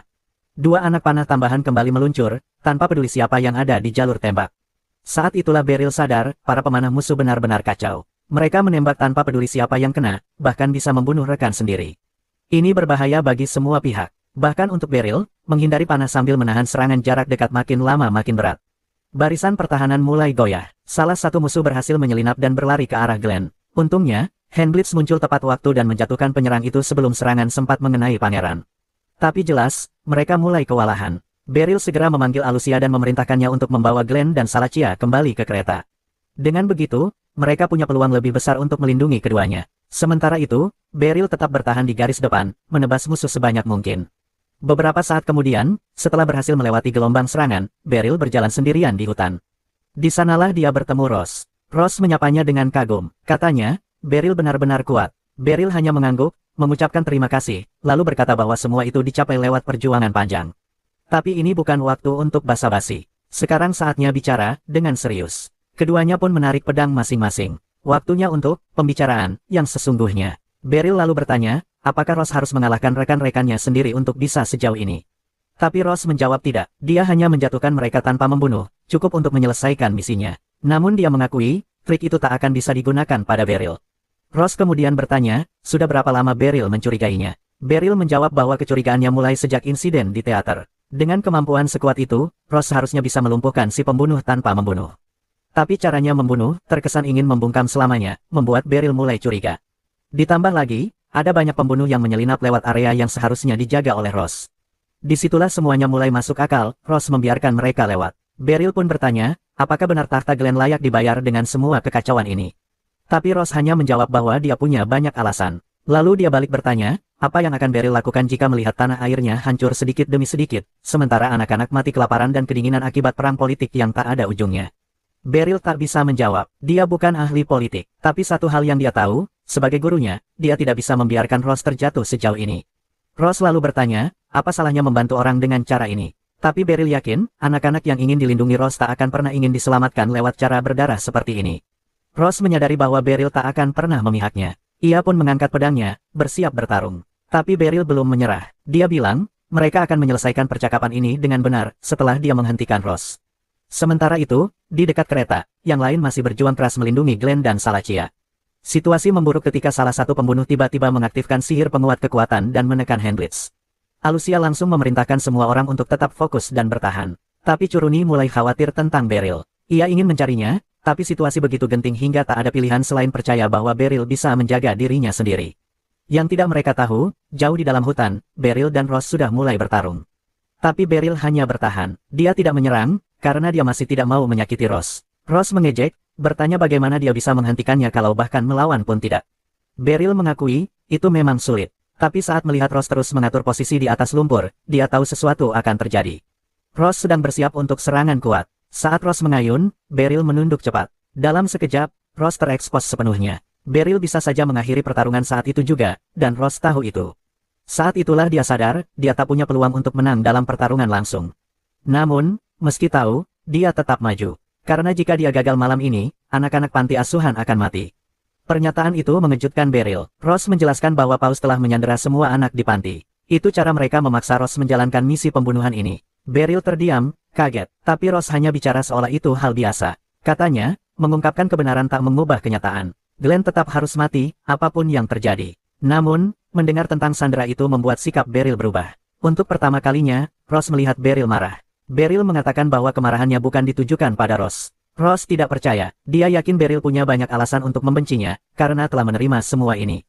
Tapi pada akhirnya, ini situasi yang tidak adil. Dan meski Beryl ingin menghindar, dia tetap harus membuat keputusan. Jadi, Ross mengangkat pedangnya sekali lagi, dan langsung menyerang. Tapi Beryl bisa membaca gerakan Ross seperti buku terbuka. Meskipun Ross membawa perisai, Beryl tetap mampu menghindar dan menangkis semua serangannya. Bahkan, ia berhasil membuat luka kecil di pipi Ross. Perisai itu memang membantu Ross bertahan, tapi juga jadi beban, membatasi jangkauan dan membuat sudut serangannya kurang bebas. Hal itu memberi Beryl cukup ruang untuk bermanuver. Beryl maju dan menyerang keras. Ross memblokir setiap pukulan dan terus menjaga tekanan. Tapi perisai membuat Beryl kesulitan membaca gerakannya dengan jelas. Lambat laun, Beryl mulai melihat pola. Dan ketika Ross berkomitmen pada satu serangan besar, Beryl melakukan gerakan penentu. Dia mengubah pijakan dan mengalihkan pedang Ross dari jalurnya. Ross terbuka sepenuhnya. Kali ini, Beryl tak menahan diri. Ia menebas keras ke arah dada Ross. Darah menyembur ke tanah. Saat itu, Ross tahu semuanya sudah berakhir. Dia tak pernah membayangkan kematiannya akan datang dari tangan Beryl. Dia tahu Beryl kuat, tapi tidak pernah menyangka akan sampai sejauh ini. Beryl sendiri mengakui bahwa dia hanya mengandalkan kekuatan. Jika Ross bertahan sedikit lebih lama, serangan itu mungkin tak akan berhasil. Karena itulah dia harus menyelesaikannya saat ada kesempatan. Ross kemudian meminta Beryl mengakhiri semuanya. Jika dia harus mati, dia ingin itu terjadi di tangan gurunya sendiri. Tapi Beryl menolak. Dia tidak bisa membunuhnya. Ross harus hidup untuk menghadapi semua yang telah dia lakukan, untuk bertanggung jawab. Karena sebagian dari ini, juga kesalahan Beryl. Jika Ross menyimpang sejauh ini, maka itu berarti Beryl telah gagal sebagai gurunya. Sekarang, giliran Beryl untuk memperbaikinya. Saat itu, Gatoga muncul. Dia terdiam melihat luka parah Ross, lalu segera menggunakan sihir penyembuh. Meskipun tak bisa menyembuhkan sepenuhnya, dia berhasil menghentikan pendarahan. Nyawa Ross tidak lagi dalam bahaya. Beryl bertanya apa yang terjadi dengan para pemanah. Gatoga menjawab bahwa dia sudah mengurus mereka semua. Tapi saat melihat Ross masuk ke hutan, dia mengikutinya, kalau-kalau dibutuhkan. Gatoga lalu ingin tahu apa yang sebenarnya terjadi. Beryl menjelaskan bahwa Glenn dan Salatia berhasil diselamatkan, dan Ross dia yang menjatuhkannya. Gatoga terkejut, tapi Ross menguatkan penjelasan itu, dia memang bagian dari rencana pembunuhan. Paus menyandera anak-anak panti asuhan untuk memaksanya. Gatoga sangat terguncang. Dia tak menyangka Paus bisa sejahat itu, mengorbankan anak-anak demi mengendalikan satu orang. Tapi jika mengingat fanatisme para pembunuh yang rela mati tanpa ragu, semuanya terasa masuk akal. Mereka jelas tidak peduli pada nyawa siapapun. Dengan informasi itu, Gatoga berkata bahwa sekarang prioritas utama mereka adalah menemukan anak-anak itu dan memastikan keselamatan mereka. Tapi sebelum itu, ada satu hal yang ingin dia sampaikan pada Beryl. Dia bilang akan melaporkan bahwa Hinis adalah dalang dari semua ini, dan bahwa Ross terluka saat mencoba menghentikannya. Ross sempat melempar candaan lemah, mengatakan Gatoga bisa saja kena masalah karena menutupinya. Namun Gatoga menegaskan, jika kebenaran terbongkar, Ross akan dihukum mati. Dan dia tidak akan membiarkan itu terjadi. Beryl terdiam. Dia benar-benar terkejut. Dia tidak mengerti, kenapa Gatoga rela sejauh ini demi Ross. Namun kemudian, Gatoga mengungkap alasan sebenarnya, Ross adalah saudara tirinya. Mereka memang bukan saudara, tapi sudah tumbuh besar bersama sejak kecil. Karena itu, dia tak akan membiarkan Ross mati seperti ini. Beryl benar-benar terkejut, tapi dia menenangkan Gatoga, mengatakan bahwa dia tak berniat melaporkan Ross. Meski begitu, dia tetap penasaran dan bertanya, di mana sebenarnya kesetiaan Gatoga? Pada Paus, atau pada Pangeran? Gatoga menjawab bahwa sebagai komandan malam, seharusnya dia tetap netral dalam urusan politik. Tapi kalau jujur, dia berpihak pada Pangeran Glenn. Sementara itu, Ross tak pernah benar-benar percaya pada keluarga kerajaan. Dia mengaku punya alasan kuat, apalagi setelah Paus mengatakan bahwa para bangsawan menjebak Uskup Reveos dengan tuduhan palsu. Itu menarik perhatian Beryl. Dia langsung bertanya apa maksudnya. Ross menjelaskan bahwa Reveos dituduh menyalahgunakan kitab suci dan melanggar larangan ilahi, tapi Paus bilang semua itu hanya fitnah dari pihak kerajaan. Namun Beryl langsung membantahnya. Dia mengatakan bahwa Reveos memang bersalah, dan dia sendiri yang menjatuhkannya. Beryl melihat semuanya secara langsung. Reveos merekrut penjahat, mencuri mayat, lalu mencoba menggunakan mereka untuk sihir kebangkitan, sesuatu yang benar-benar terlarang. Ross terdiam. Ia tak menyangka Paus telah membohonginya sejak awal. Dan sekarang, dia bahkan tak yakin apakah janji Paus untuk menyelamatkan anak-anak panti itu nyata adanya. Beryl mengaku belum pernah bertemu Paus secara langsung, jadi dia tak tahu seperti apa orangnya. Tapi setelah semua yang terjadi, dia menyarankan Ross untuk mempertimbangkan kembali di mana seharusnya kesetiaannya berada. Itu kenyataan yang pahit, tapi Ross mulai sadar. Semua yang sudah dia lakukan, bisa jadi sia-sia. Tapi sekarang, setelah tahu kebenarannya, dia berkata bahwa dia belum siap mati. Tidak sebelum dia bisa memperbaiki semuanya dan mengejar keadilan yang sesungguhnya. Namun untuk sekarang, keadaannya terlalu lemah. Jadi Gatoga mengangkatnya dan bersiap membawanya kembali. Beryl berpesan agar Gatoga menjaga Ross. Gatoga mengangguk dan bilang dia akan melakukan yang terbaik. Tapi dia juga mengingatkan, mereka sekarang berada di posisi yang sangat berbahaya. Jika ingin melindungi Ross, maka semua yang terjadi hari ini harus dirahasiakan. Sementara itu, Alucia, Curuni, dan Hendlitz telah mengalahkan semua penyerang di sekitar kereta. Meski begitu, mereka tetap siaga jika ada musuh yang bersembunyi. Alucia menyuruh Hendlitz berjaga di kereta sementara dia berniat pergi mencari Beryl. Tapi sebelum sempat pergi, Beryl muncul dalam keadaan selamat, membuat semua orang lega. Dia mengatakan bahwa dia mengikuti Ross ke dalam hutan untuk menghadapi para pembunuh. Namun dalam prosesnya, Ross terluka parah, dan Gatoga membawanya untuk dirawat. Meskipun begitu, Beryl yakin tidak akan ada serangan susulan. Mendengar itu, Alucia mengatakan bahwa dia akan menyiapkan kuda agar mereka bisa segera kembali. Setelah kembali ke aula pelatihan, Alucia melaporkan bahwa tur ke distrik pertanian telah selesai. Karena mereka berhasil melewati semuanya tanpa korban besar, peristiwa ini akan memberi dampak positif bagi citra keluarga kerajaan. Meski begitu, mereka tetap harus membayar ganti rugi atas ladang dan tanaman yang rusak selama penyerangan. Tak lama, seorang ksatria datang dan menyerahkan surat dari pihak kerajaan kepada Alucia. Saat membacanya, dia terkejut, ternyata dia diundang ke jamuan makan resmi sebagai bentuk penghargaan atas keberhasilan mereka. Beryl mengucapkan selamat. Sebuah jamuan kenegaraan, terdengar seperti acara yang sangat penting. Namun tak lama kemudian, Alucia menyadari bahwa nama Beryl juga tercantum dalam undangan itu. Mau tak mau, dia harus ikut, meskipun dari ekspresinya jelas sekali bahwa dia tidak senang. Saat hari jamuan tiba, Beryl masih bertanya-tanya bagaimana dia bisa terseret sejauh ini ke dalam semua kekacauan. Kini dia duduk di meja bersama para bangsawan dan petinggi kerajaan. Dia sendiri tak percaya Alucia bisa duduk di antara mereka dengan wajah setenang itu. Tapi masuk akal, dia adalah komandan ksatria, tentu sudah terbiasa dengan acara resmi seperti ini. Tak lama kemudian, Raja Gladio dan Putri Salacia memasuki ruangan. Semua orang berdiri memberi hormat. Raja lalu secara pribadi mengucapkan terima kasih pada Alucia atas jasanya dalam melindungi sang putri. Lalu, dengan nada santai, dia memanggil Beryl juga, mengatakan bahwa dia telah mendengar tentang perannya menahan serangan musuh dari belakang. Salacia ikut menimpali, memuji penampilan Beryl saat bertarung. Bagi Beryl, apa yang dia lakukan sebenarnya tidak terasa istimewa, tapi Raja benar-benar terlihat tulus saat menyampaikan rasa terima kasihnya.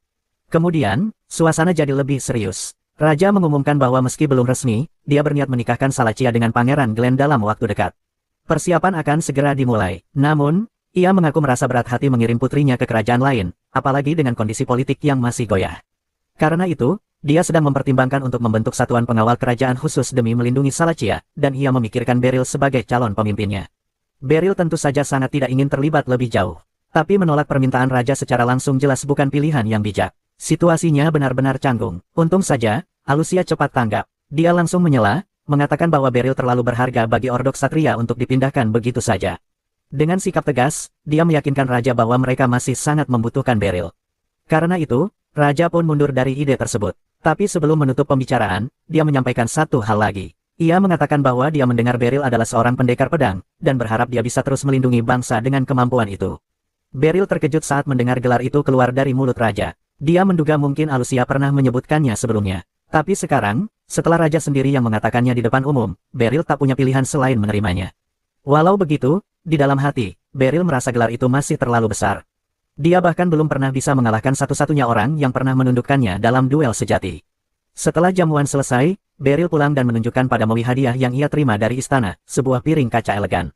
Tapi barang itu terlalu mewah untuk digunakan, dan rasanya juga sayang hanya diletakkan di rak. Akhirnya, dia memutuskan untuk mengirimkannya ke kampung halaman. Di sana, sang ayah menerima piring kaca itu, bersama sepucuk surat dari Beryl. Dalam suratnya, Beryl menjelaskan bahwa dia mendapatkannya setelah menghadiri jamuan kerajaan. Tapi menurutnya, barang sebagus itu tidak cocok untuk dirinya, mungkin akan lebih berarti jika disimpan oleh ayahnya. Beryl juga menulis bahwa raja menyebutnya pendekar pedang, meski dia sendiri merasa belum pantas menerima gelar itu. Sang ayah membaca surat itu dengan tangan gemetar. Dia tahu, putranya punya bakat besar sejak lama. Tapi dia juga paham, Beryl tetap rendah hati karena sadar dirinya masih harus terus belajar. Dan di lubuk hatinya, sang ayah merasa bangga, dan tak sabar melihat sejauh mana pedang putranya akan membawanya. Sukai dan komentar jika kamu menikmati rekap ini. Jangan lupa subscribe untuk cerita menarik lainnya, dan beritahu di kolom komentar anime atau cerita apa yang ingin kamu lihat selanjutnya.